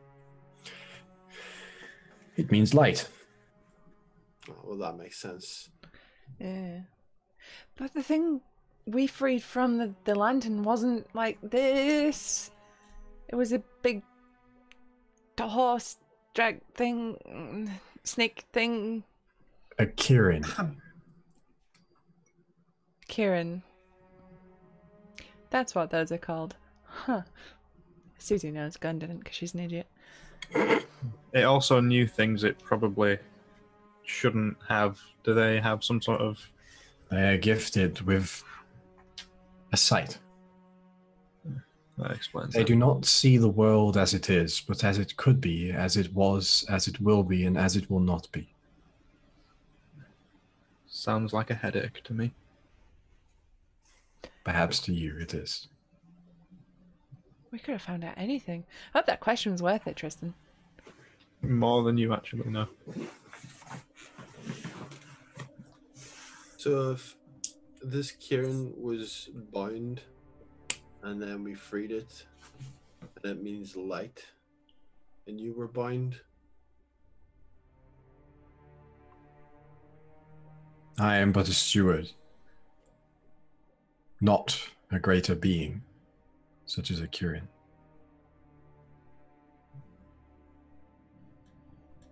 okay.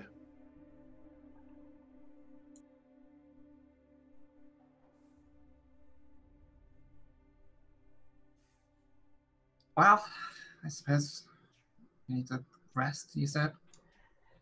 We did go through the night to get I mean, here. you did. Fucking Did Tilly. you sleep? Yeah, she did, out like a light. It's impressive. Her head was bouncing off the cart and a lot, but nothing. I was really, really pushing it too. Will you just secure me? We need like Tilly sleeping straps in the back of the cart and a It's pillow. Just like tie Tilly to the ceiling.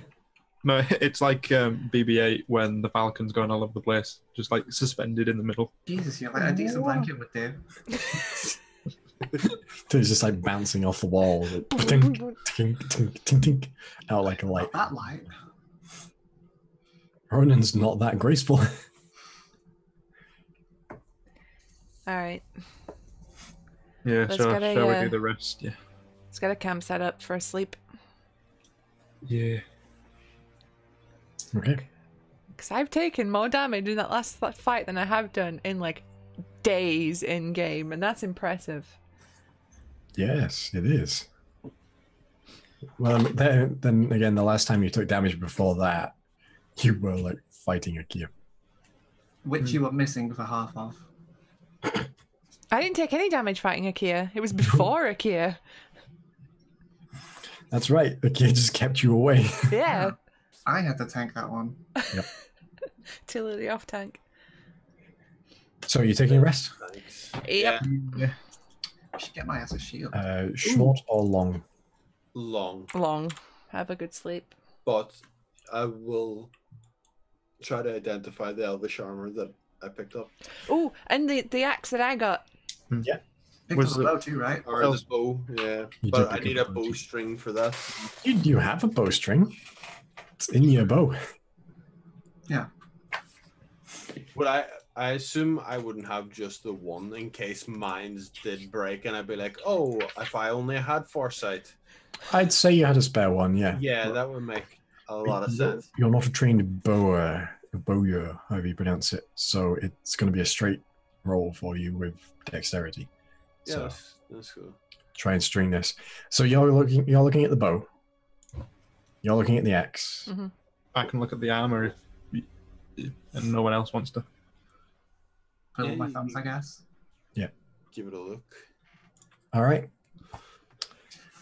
So- I guess I'll cook for us. Uh-oh. Hey, I have proficiency in cooking tools. It's just that Ronan does it all the time. Oh, okay. Oh okay. shit. All Tilly right. can cook. I'm a halfling. Of course I can cook. Yeah, I remember because when we were, That's fair, because Tilly used the frying pan as a little boat that one time. Remember? Oh, I do remember that. Yeah, that was my frying pan though. It was. Also, And like, it got scored too. Yeah. also, like, I was living as like a traveler for several years. I could take care of myself. You were living as a drunk for several years. It's a little different. A drunken traveler. One of them survives off of home cooked food. One of them survives off kebabs. Or if it kind of resembles a kebab, Close enough. or if it's somewhat edible. All right. Like I said, close enough. Gun, you have this now. Ah. How many Ronan, big two-handed weapons are you carrying around? 3 currently. More than the hands she has. I've got more than 3. 4? Is it 4? I have the cudgel, I've got the great sword, I've got a +1 vicious longsword, I've got hand axes, I've got javelins, I've got a club, I've got 2 battle axes. You might. I'm gonna have to step in here and be like, you need to put some of those away in the bag of holding. I'd say a maximum of like 2 big weapons and 3 small. We have to give Gun like a 5-foot berth when we walk around her, otherwise you get your clothing snagged on something. Yeah, we also I'm have a to walk pointy boy. slower. you're like a peacock. You ruffle your weapons. It's my mating dance. Ronan, what did you get on that Boas check? You said just a check. So, Dexterity check, yeah. Yeah, so plus I have an 18 dex, so +4. Mm-hmm. 23. Oh yeah, you High. whip out your spare bowstring and you tie it around this bow, and as you do, the bowstring itself seems to glisten as it cleans itself from head to toe. As you get an elvish longbow of sundering. Ooh. And of course, Gun, you got a dwarven great axe of throwing. I get to be a dad of boy. And Tristan, fortunately, you were the one to find the mysterious leather armor. You're muted. Is it cursed? That'd be funny. Who's muted? I'll have you know I can speak. Uh-huh. Oh, okay. That was a wordless O. Requires attunement by an elf. So is it okay only being half elf boy? You still count as an elf for the purposes of these things. No, you and Ronan have to take half of it each. Ronan's not a half elf. Who's the other half elf? Namari, Alright. who's currently comatose. Hey, Scott? You Wakes up with half a set of leather armor on. Do you want to say what the bonus is on that? I'm still reading it because I can't listen and read at the same time. I'm an awkward boy. It's all good.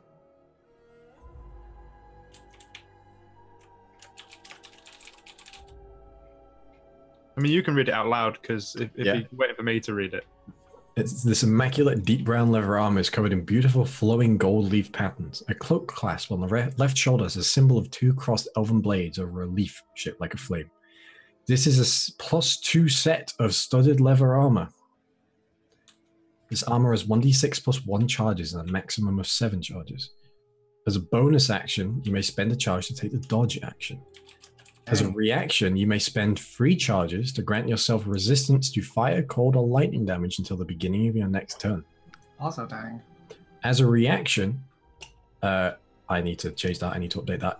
As a reaction, you may spend 5 charges to add 2d4 to any saving throw or ability check you have made after you know the result, possibly changing the result. Oh, Okay. Well, diddly dang. might stop you from dying so often. I've never died once. What are you on about? Very cool. I sleep mid-fight every so often, but that's the medical condition. I do need.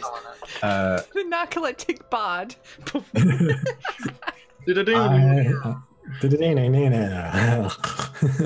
Roxanne. I need to update that because it's missing like how many charges it regains every day and such. But Yeah, okay. yeah, but it regains a d4 charges a day. So, but roll a d6 for me to see how many charges it starts with. 5. 5 + 1, so 6 charges. Oh, sweet. How There we come go. nobody else has the roll of dice to see if this really cool thing that you've never had a chance to use just turns to dust and makes you cry? Huh? You have a better version now. Yeah, I do. I can throw it. It comes back to me. All right. Boy, read that rune. Boy. Read this rune. Okay, so you spend some time resting, you spend your hit dice and everything. I'm fine. Of course, you're fine. Well, with full rest or long rest? Long rest or short rest? Long. You're doing a long rest. Okay. Does the armor get any color changing aspects like when I became the Bard in Black, or is that just that one time only? No clothing you put on now changes. The cloak changes to a black cloak. Nice. I mean, you can put your cloak on it if you'd like. There are cloak clasps. All right, cool. There's nothing special about the cloak I had except from that it was really finely made and could be enchanted. No, well, not even that. It was just your starting cloak that you had. It was just fancy. No, we all got those really. Oh, you did? nice Yeah, ones. that's true. Yeah. Well, this one also can be enchanted. Oh, okay. Well, So- I'll just leave this one then. This is just an elven silk cloak. So, Nice. all right. So you take a short rest. You take a long rest. Sorry. You sleep it off. You have some dinner. Make a cook's tools check for me, please, Tilly. I sure can't do that. What attribute is that? Intelligence. Oh no. That's a 6, y'all. I am not Plus hungry. 3 minus 1. So Tilly takes some of the rations you've got and some of the food you've foraged over the time being and puts it all in a pot and starts making what Tilly tells you is halfling stew. I'd like you all to make a constitution saving throw. Oh. Hey, is it poison? Technically, yeah. Hey, That's a advantage. nat 20. That's a 23. It's a 16 from me. The 19 for me. Okay. It's real bad. And you're like I'm doing like in the Two Towers when Aragon tips out that stew that Eowyn makes and he's burning his fingers. I'm like, yeah, it's Mine tastes like really nice stew. fuck you. Yeah, I just. this is delicious, he says, gagging. I'm like pretending it tastes good and doing the whole, oh, it must just be a local thing. You've never had it before, you wouldn't understand. It's a local delicacy. It's an acquired taste. Yeah, Especially as to you, it tastes better. as you bite down and pop an eyeball. Why is there an eyeball in your rations? Why would there be an eyeball in there? There might be eyeballs in the bag of holding, I think. Yeah. In the yeah. rations? We put some in there, right? Not in the ration. Well, a lot of the rations you have now is stuff Ronan's foraged for you, so it'd be things like small game. So there's like rabbit eyes in there. It's good for you. It is very good for you. I just eat it without complaint. Yeah. I mean, That pop every now and again of something internal. Yeah, Cool. like a spleen. That tooth squeak on a bit of gristle. You know, that No, where you bite down and the bit of gristle goes between two of your teeth, and you spend the next half an hour trying to get it out. Mm-hmm. Yeah, okay, I'm never gonna eat again. This is poison to me. Please stop. This is a audible crime. It's cheap chicken nuggets where you're not quite sure that there was ever a chicken involved. Okay, moving swiftly on, we shall not Disgusting. besmirch the good name of the nugs. yeah. All Let's- nugs are good nugs. All hail the nug. Mm-hmm. Snoop would also say that. Different reasons. Yeah, that's true. So you awake once more, and nothing has changed there. You see Riveron is tending to Namari, who seems to have broken out in a sweat.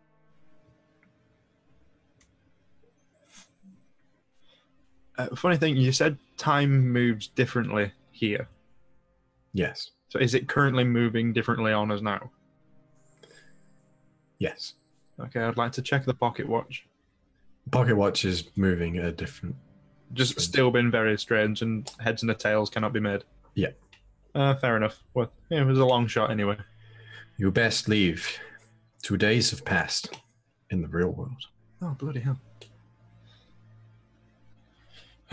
Right, so south, get a boat, find a sunken pirate ship, get a Song of the Ocean. Song of the Sea. Song of the Sea. Song of the Ocean is very different. Okay, make It's sure a to ballad. get the... Yep. Song of the Sea. It's an orchestra of the ocean and a song of the sea. An orchestra. Oh god, right. Yeah, let's leave. Let's just go. It's a ballad of the bay. Nope, no. No. Let's move on before I do a murder. It's Calrim Vision. It's all descended into just ballads these days. Yeah, unfortunately. Where are the set pieces? You know, where's the fire? Hmm. Where's the confetti and the fire at the Where's same the time? coloring pop, you know? Yeah, it's a shame. You know, It's called campering for a reason. for a region. Region. Region. Hey, look. I can't complain about people having mistakes in there. Shut up. All right. What are you doing? We're going into the fucking thing to go to the sea place to do the thing. You're going where? To the pier to get the boat to row out to go see the pirate and the Where song. she sells seashells by the seashore. That's where we're going. Peter Piper. Okay, enough of that. Pheasant Plucker's son. All right. Okay. Oh, Jamie. Are we ganyanin? Let's ganyan. All right. Where are you going? Is this a place that you've no running? Absolutely not. Fair enough. No, Yes, I mean in this very moment. Where are you going? I don't know. Is just back the way we came the only obvious way? There is no way you came. Oh, Is there a door that is south? No. Can we touch the big thing in front of us? If you try to go closer, everyone goes, I would not. Well, All right, then. How do we leave? Just gonna That'd stand there be- and watch his fucking no. Walk. And you will leave. For sure. Thank you. That's I start walking. Okay. Real follow. hard. And Tristan walks. And eventually Tristan disappears. I follow Tristan. Bye. No, yeah. Follow Tristan. Okay. Running? yeah. I said I followed Tristan. Okay. So as you all walk, the sounds are getting further and further away from the Marian Riveron. Eventually, you're walking up steps once more. And as you get to the top, and the last of you steps out, the vines begin to crawl back into the pit as the steps drop once more, one by one. And the ground swallows itself up once more. It's early morning, to the point where the sun is still rising in the east. A cool morning breeze sets through. South. South. Well, now we're back here. Hmm. I can lead us anywhere. South it is then, I suppose. Find the docks. Get the rowboat. What are we going to do about the horses? That's true. He said it was 2 days, wasn't he? They're hungry, probably. If they're still there. Are the horses still there, Stuart? Horses are still there, yeah. They look like they've been eating the ground around them. Looks like it's rained since you left. Well, can't your uncle look after him, Ronan? He's supposed to be like a steward of nature or whatever the shit. I have a feeling that he is going to have more things on his hands than worrying about the horses. If that was the thing that was going to get us more time, he might actually be busy actually attending to Namari.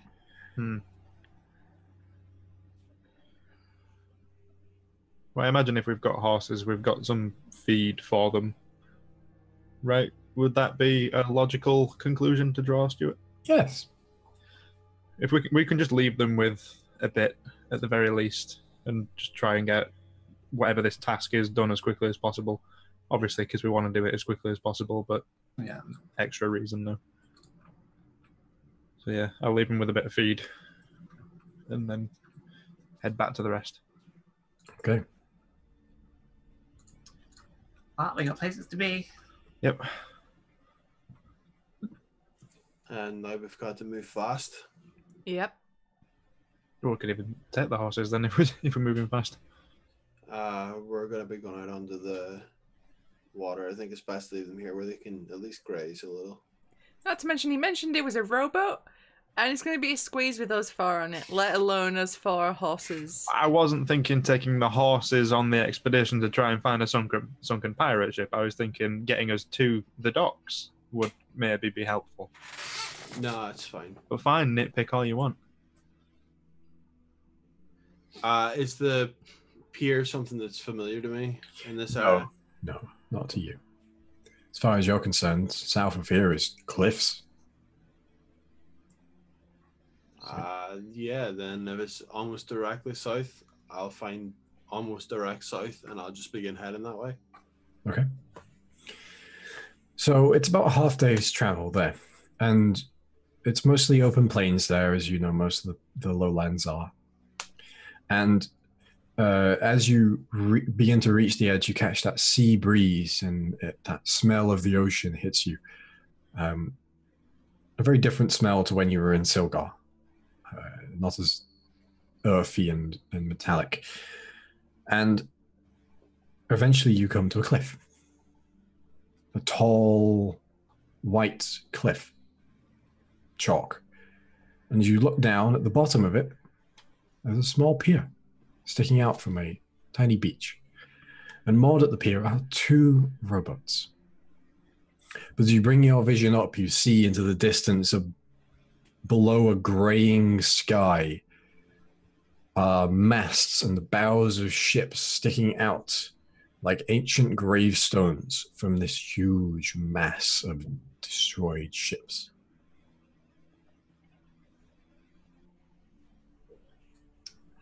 Is there like a path down the cliff? No. Is there anywhere around here that I would know that is decent for a cliff jump? I feel like that's something, if it was possible to do when I was younger, I 100% was doing it. Probably maybe like half an hour along the coast. I mean, at this level, we could just fall. I think we outpace the falling damage. Assuming that I won't just do it to make sense. Oh, we have ropes. Mm-hmm. And climbing gear. We have climbing gear, yeah. Let's not be suicidal and let's just climb down. Just joking. Where are you, Tilly? Gosh. Where are you? That was Aaron. Yeah, Sounds like these that I wish I had Featherfall. you're basically gods, right? Golden gods. Or alas. We are golden gods. I can polymorph someone into a goldfish and see how that works. We polymorph us all into birds and we just fly down. I only have 1 use of the spell. We'll just do it really slowly. One person, you go down. Next one. Yeah, wait, have a long rest, then do the next one. Mm-hmm. Which one person needs to go down as a bird with a rope. Yeah, but where's the fun in that? Adventuring isn't always fun. Sometimes I'm hammering pittons in to start the rope. All right. So as you hammer the pittons in, I'd like you to make a strength check for me. Oh, that's a lot. Reassuring. Just strength or athletics? Just strength. That's 25. Okay. So you hammer the piton in and you make sure it's secured tightly, more than you normally would, because it's these are chalk cliffs and this is not fine dwarven mountain stone. This is flaky and weak. But it is secure. I'll start leading the climb down then. Okay. Make a climbing check. Can I go first? I'm the lightest. What skill is that? It is an athletics check, but you only get proficiency. Oh no, sorry. Climbing gear allows you to move at full speed. So, yeah.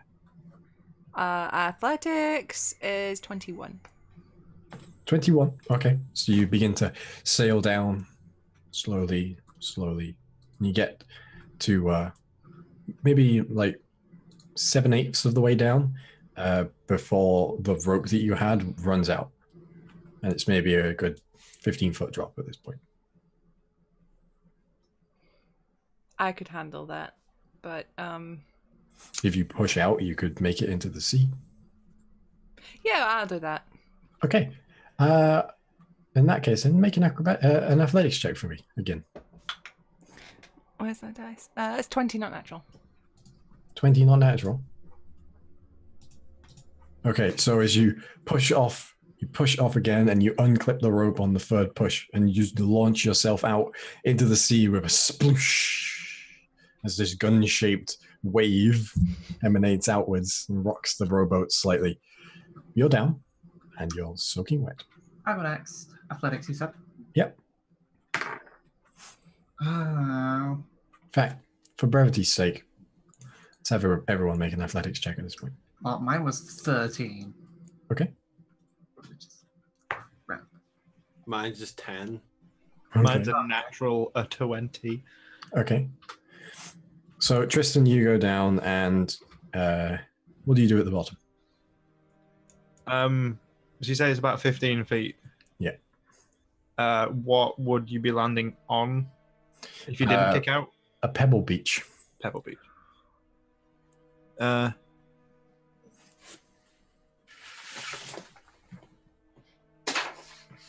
Yeah, screw it. I'll kick off and land in the water. Okay, athletics check for me then. It's gonna be a 13 on that one.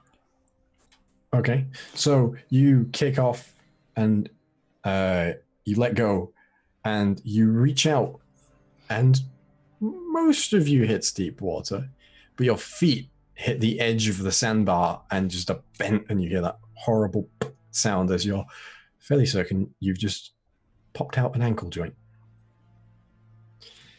And you take 9 points of damage. Is there any way that I can kind of play it off and roll out of it and just kind of end up under the water before I do the scream? Make a deception check. That's higher.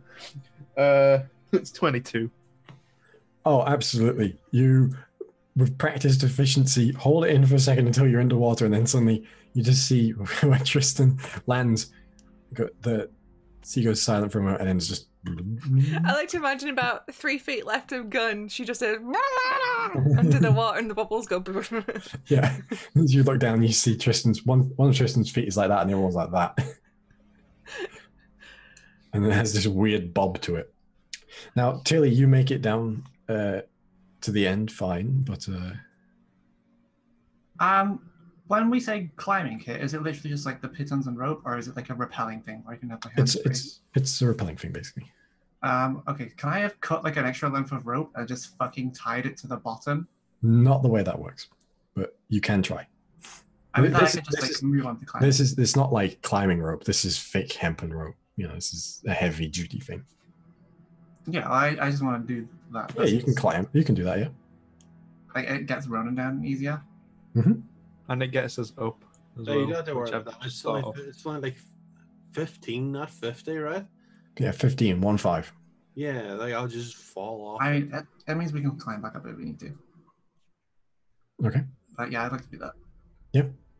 All right. So you unhook yourself and start climbing down the rest of the rope.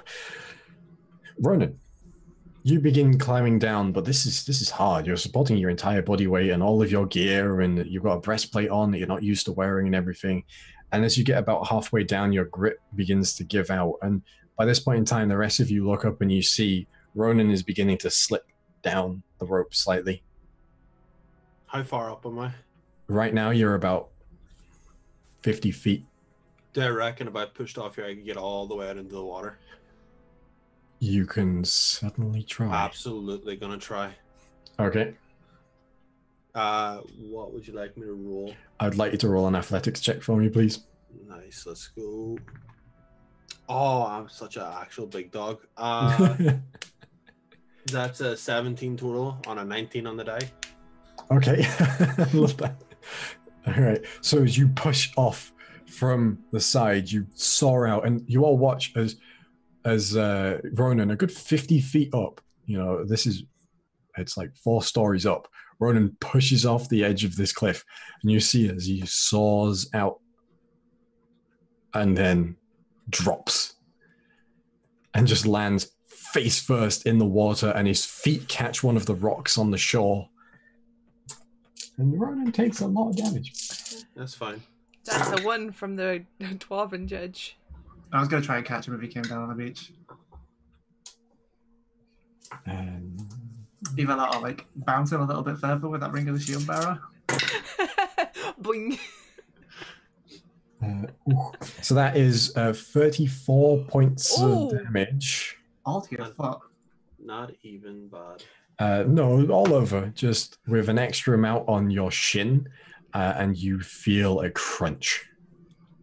Ooh. Yeah, no, that's fine. From Tristan, it's like, yep. And you feel that telltale swelling of when you fell off that rock in the forest once, and that searing pain of a broken bone.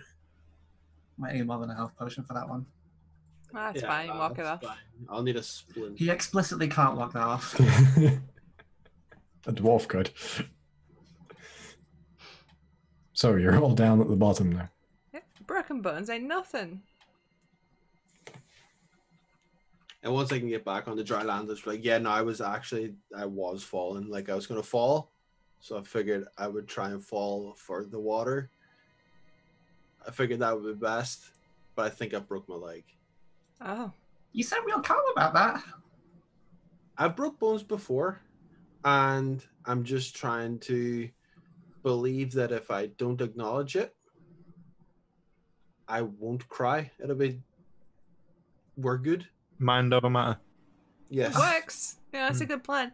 I'm sat there on the beach, like, emptying out my boots of water, and it's like... Can I try and, like... Next to it, I'm just drying far too quickly. Your ankle is still dislocated, though, Tristan. Yeah. I never said I was stood on the beach. Can I try and, like, splint his leg for him? Sure. Make a medicine check. Are we going to have to do another long rest because you chuckle-fucked broke your fucking legs climbing down a cliff? I didn't say I was going to get slowed down. And also, whose idea was it to climb down a cliff? I could have took it somewhere we could dive into deep water, just 30 minutes down the road. But look, if you know that your muscles are shit and you can't climb, don't climb. Go dive off in the bit where you used to do it as a kid. That's 30 minutes down the road. Was that a 10? Yes. Okay. Tilly attempts to splint your leg. Yeah. Attempts is the correct word. And as she pulls it tight, you feel as it just shifts the bone. Oh, no. And the pain sears through your leg. Oh, mind over matter. And you take another 9 points of damage. Just untyped pain damage. Yeah, just, for fuck's sake, damage. I don't see anybody else trying to help. No, it's okay. It was a bit high, is all. You now have a compound fracture. That's fine. I have compound fractures in my hip right now. I've got I've got 2 short swords. I'll put one by the leg, and I'm gonna just fucking rinse the bastard. I'm gonna pull and try and, like, pull that shit back the right way. All right. Make a medicine check for me, please. Yeah, no, I'm really good at medicine, so it's fine. I'm gonna go prepare the boats. Yeah.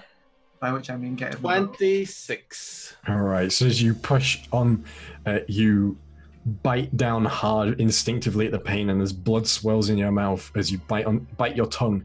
That you all hear, apart from maybe Tilly as she's walking away, that you hear that as the bone realigns itself. And then I'll just tie it really, really quick and splint it off. Yep. Okay, Tristan, do you want me to? Yeah, I was going to say that's very impressive. You feeling okay to do?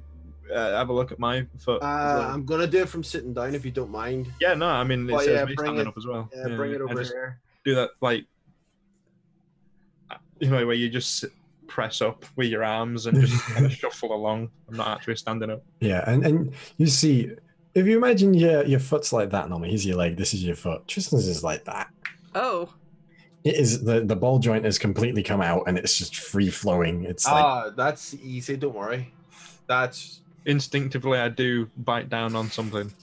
I'm just kind of stood Listen, here I haven't with my voted arms yet. crossed, with a morbid curiosity, but also very much not helping. Okay, relax your leg, okay? And I just move it a little bit, like so, moving the hip and the whole leg, and then I'm gonna say on 3, I'm gonna pull it back into place. Okay. 1, 2, and I pull it on 2. medicine check. Less than mine's because it's only 25. Oh no. So you go 1, 2, and Tristan, you feel in your very soul a pop. Oh, it's a pop to kill kings. Is that people have written stories about that pain? Only men have written stories about that pain. But there is a real pop to that, and it's working again. You can feel it working, but there's a split moment. You're like, maybe I should lose the leg. Maybe I should lose the leg. I mean, it's been nothing but a hindrance at this point. Not I'm after all assuming it's gone it's the same through. leg. No, you can't. You look can't across give to up me, your time. who's now got her axe out and he's leaning on it. And you see that the piece of leather that Tristan has put in his mouth is got bite marks into it. I do a free leg removal service. You wash your car and move your leg. Anyway, pressing matters must be off. Do you Do need you a put hand weight? there? Do you put weight on your foot? I'm starting to try. It's gonna suck for a couple hours. Just warning you, it's gonna suck. It's okay. We might be swimming. There might be no weight on it at all. How about? I'll help them both up into the boat. Come on, you fucking idiots. Okay. Oh, gun, my hero. Uh-huh. Mm-hmm. I feel very much like you're pushing it. I am.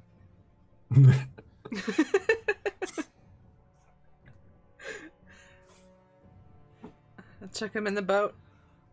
Okay. So there's 2 boats. And you could probably fit 2 of you in each. Kind of need your legs for rowing, though. So, Tilly, how are you at rowing a boat? Yeah, let's put like one able-bodied person in each boat, maybe. Mm-hmm. Dibs guns boat.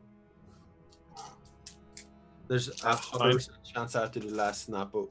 Yeah, fair enough. But there's 100% less. Well, no, that's not true. She could kill me even if I wasn't in that boat. If I annoyed her. No, So don't. really, I'm not safe anywhere. It's fine. Tristan, has a- Tristan, you feel an axe go whizzing past your head, and then I stand there like this, and it comes back. I figured you have enough that it's disposable. Just It's like a Roadrunner cartoon where you're just throwing everything out of your pockets at him. You have so when many she catches the axe, can I minor illusion it so it kind of looks like it's starting to turn to ash? I'm not Sure. looking at it, because I'm too cool to look at it. Okay. Yeah. So that's Cool just dwarfs. for you. Cool dwarfs don't look at axes. Nope. I was just trying to bring back painful memories of the other one. Mm-mm. I'm immune to your shit now. That's what you think. Get in the fucking boat. So, me and is it a case of one person rows or is it one person per row? There's 2 oars, but it's like they're in the same locks, so it's 1 person rows. Okay. Tilly, you or me? Well, you have a busted foot, so I will do it. Fair. Also, you're feeble. I'll have you know my strength is average. You thought you were safe from the jeering. Just like everything else about you, Tristan. Not everything. Ooh. Oh. All right, so I would like our resident rowers, if there's nothing else you'd like to do before unmooring yourself, to make an Oh, athletics yeah. check for me. Jesus, this is fucking Was it far off the strength or athletics? Athletics. Ho ho! dice. It's a 12 for me. 24. Okay. So as you both row, Gunn is much more vigorous than you, Tilly, having had some practice prior on Lake Elm. Mhm.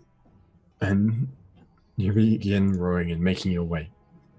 It takes probably about 45 minutes before the water around you begins to turn grey and clammy, and the sky above also turns a similar shade of bluish grey, as bits of driftwood begin to float around you now. Up ahead, you see the remains of many ships of all types, large galleons, frigates.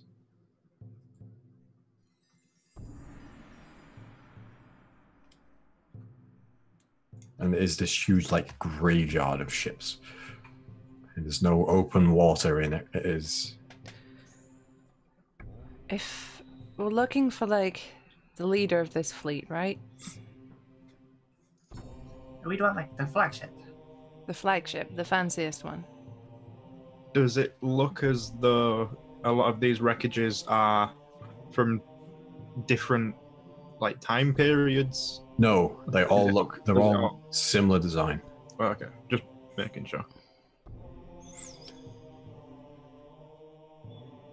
So how are you approaching this?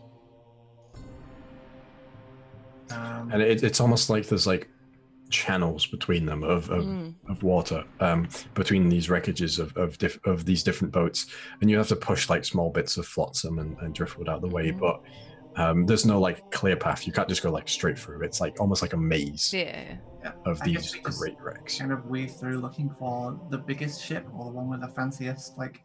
Right, I don't mean that high scale. I mean, like, what are you doing in the current moment? I'm since I'm not rowing, I'm actively sort of like looking down into the water and trying to spot anything that might give us any more of a direction to go in. Okay, you can see. You don't need to make a roll for this because it's obvious. You can see you're currently sat on a sandbar right now, where the water's actually quite shallow here. It's not shallow and to say that you could stand on it, but it's it's maybe like 15 feet to 20 feet deep at most here, and this looks to be the cause, in at least to what you can currently see, of many of these ships wrecking. And there are small rocks around here as well, some that stick out from this sandbar. But are you heading in? Yeah. May as well. Right. Take it slowly and carefully. As you go to head in, there is a mast that you go by, and hanging from, it's sort of like this, and there is the remains of the crow's nest, and hanging from the mast near the crow's nest is a lantern, an old 4-paneled storm lantern. And as you go close to it, it flickers to life with this greenish flame. And you see as this ghostly figure, seemingly completely drenched in water, wearing this long coat, a cloth rag tied over the top of their head, and is sort of standing as if they are completely drenched, like a sodden person. As their head looks up at you, and you see this decay to the side of their head as this translucent green figure begins to speak in this rasping tone. You enter the grave.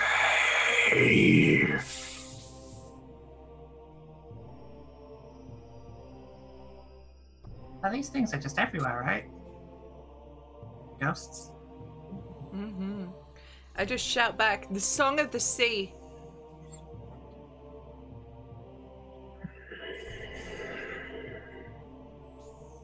Points deep into the graveyard.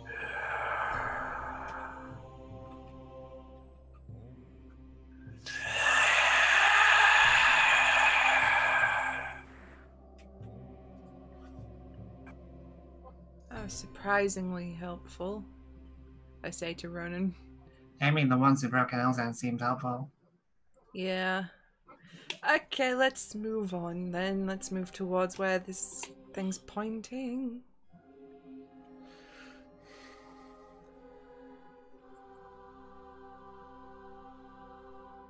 Yeah, okay. Moving swiftly on. After a few seconds, I'm like, oh, did you say something? And I obviously look up from where I'm completely focused on my leg. I'm like, yeah, what? Sorry? Hey, mind over matter, mind over matter.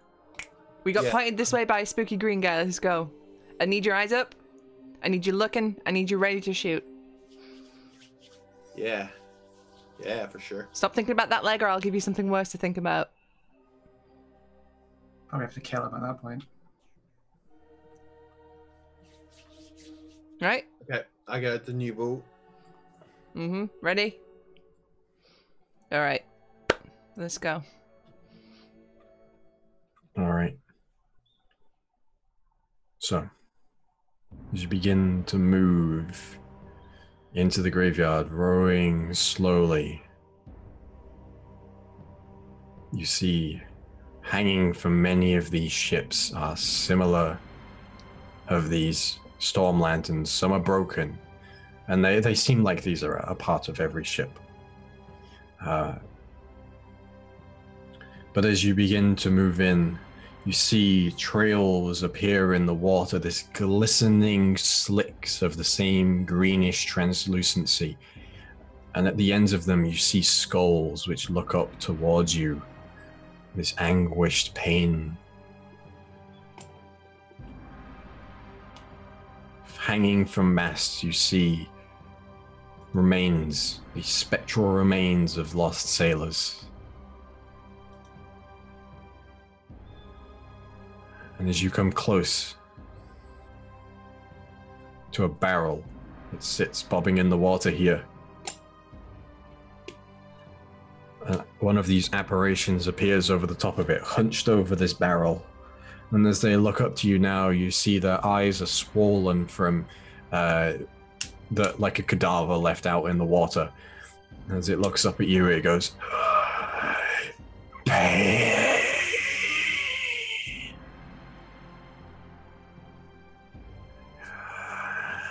A curse upon. And a bony finger lifts up and points towards you, Gun.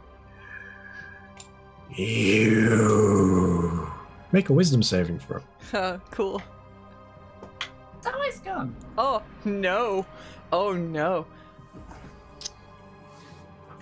So that's a 1. But hey, it wasn't a natural 1.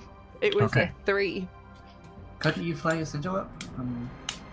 I could do. Can I do that retroactively? No. Nope.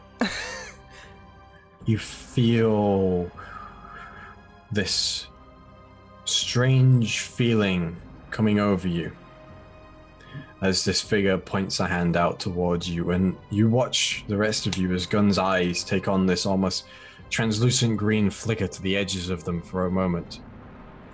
Before, Gun, rowing seems a lot harder now. Standing up seems harder now. Was I always this weak? No.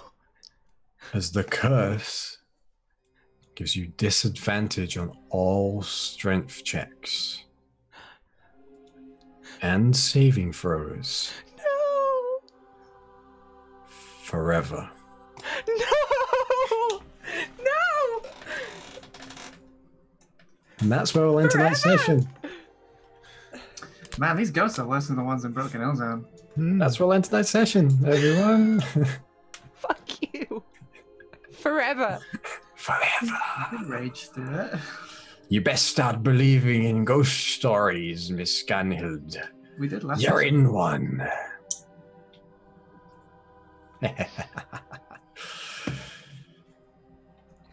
This game, I quit. Well, Giving up your fate, now giving up your strength. No, there'll be nothing left. maybe that was the fate. It wasn't. Oh, it wasn't. Oh, no, it wasn't. Oh, God. Well, thanks for tuning in for the last ever episode of Kureon. I'm cancelling the game. Oh. No. Well. You just gotta find some way to get your strength back. Does it work out more? Montage. You need to, Gonna find be a way montage. to remove a curse. With a montage. An ancient sea mariner's curse. Fuck's sake. Still get rid of those with a montage, I'm pretty sure. With the right You can do anything with a montage. curse breaking montage. It's like sage and Salt. pentagrams, and it's a very like slow montage. It only takes place over about 5 minutes. No, it's not a slow montage. It's just everything that happens in it isn't all that epic, but It's the like montage makes it seem epic. Really epic lighting of sage, like. It's like them little Edgar Wright bits of his transitions between scenes, just that for longer. Throwing salt over your shoulder, and it's like the salt goes, and then it just focuses on the blast of salt in slow motion, like. One of the shots is a cornetto in homage. Yeah, well, that makes sense. Just one cornetto. Anyway, let's end this. Oh, let's end this next week on Kureon.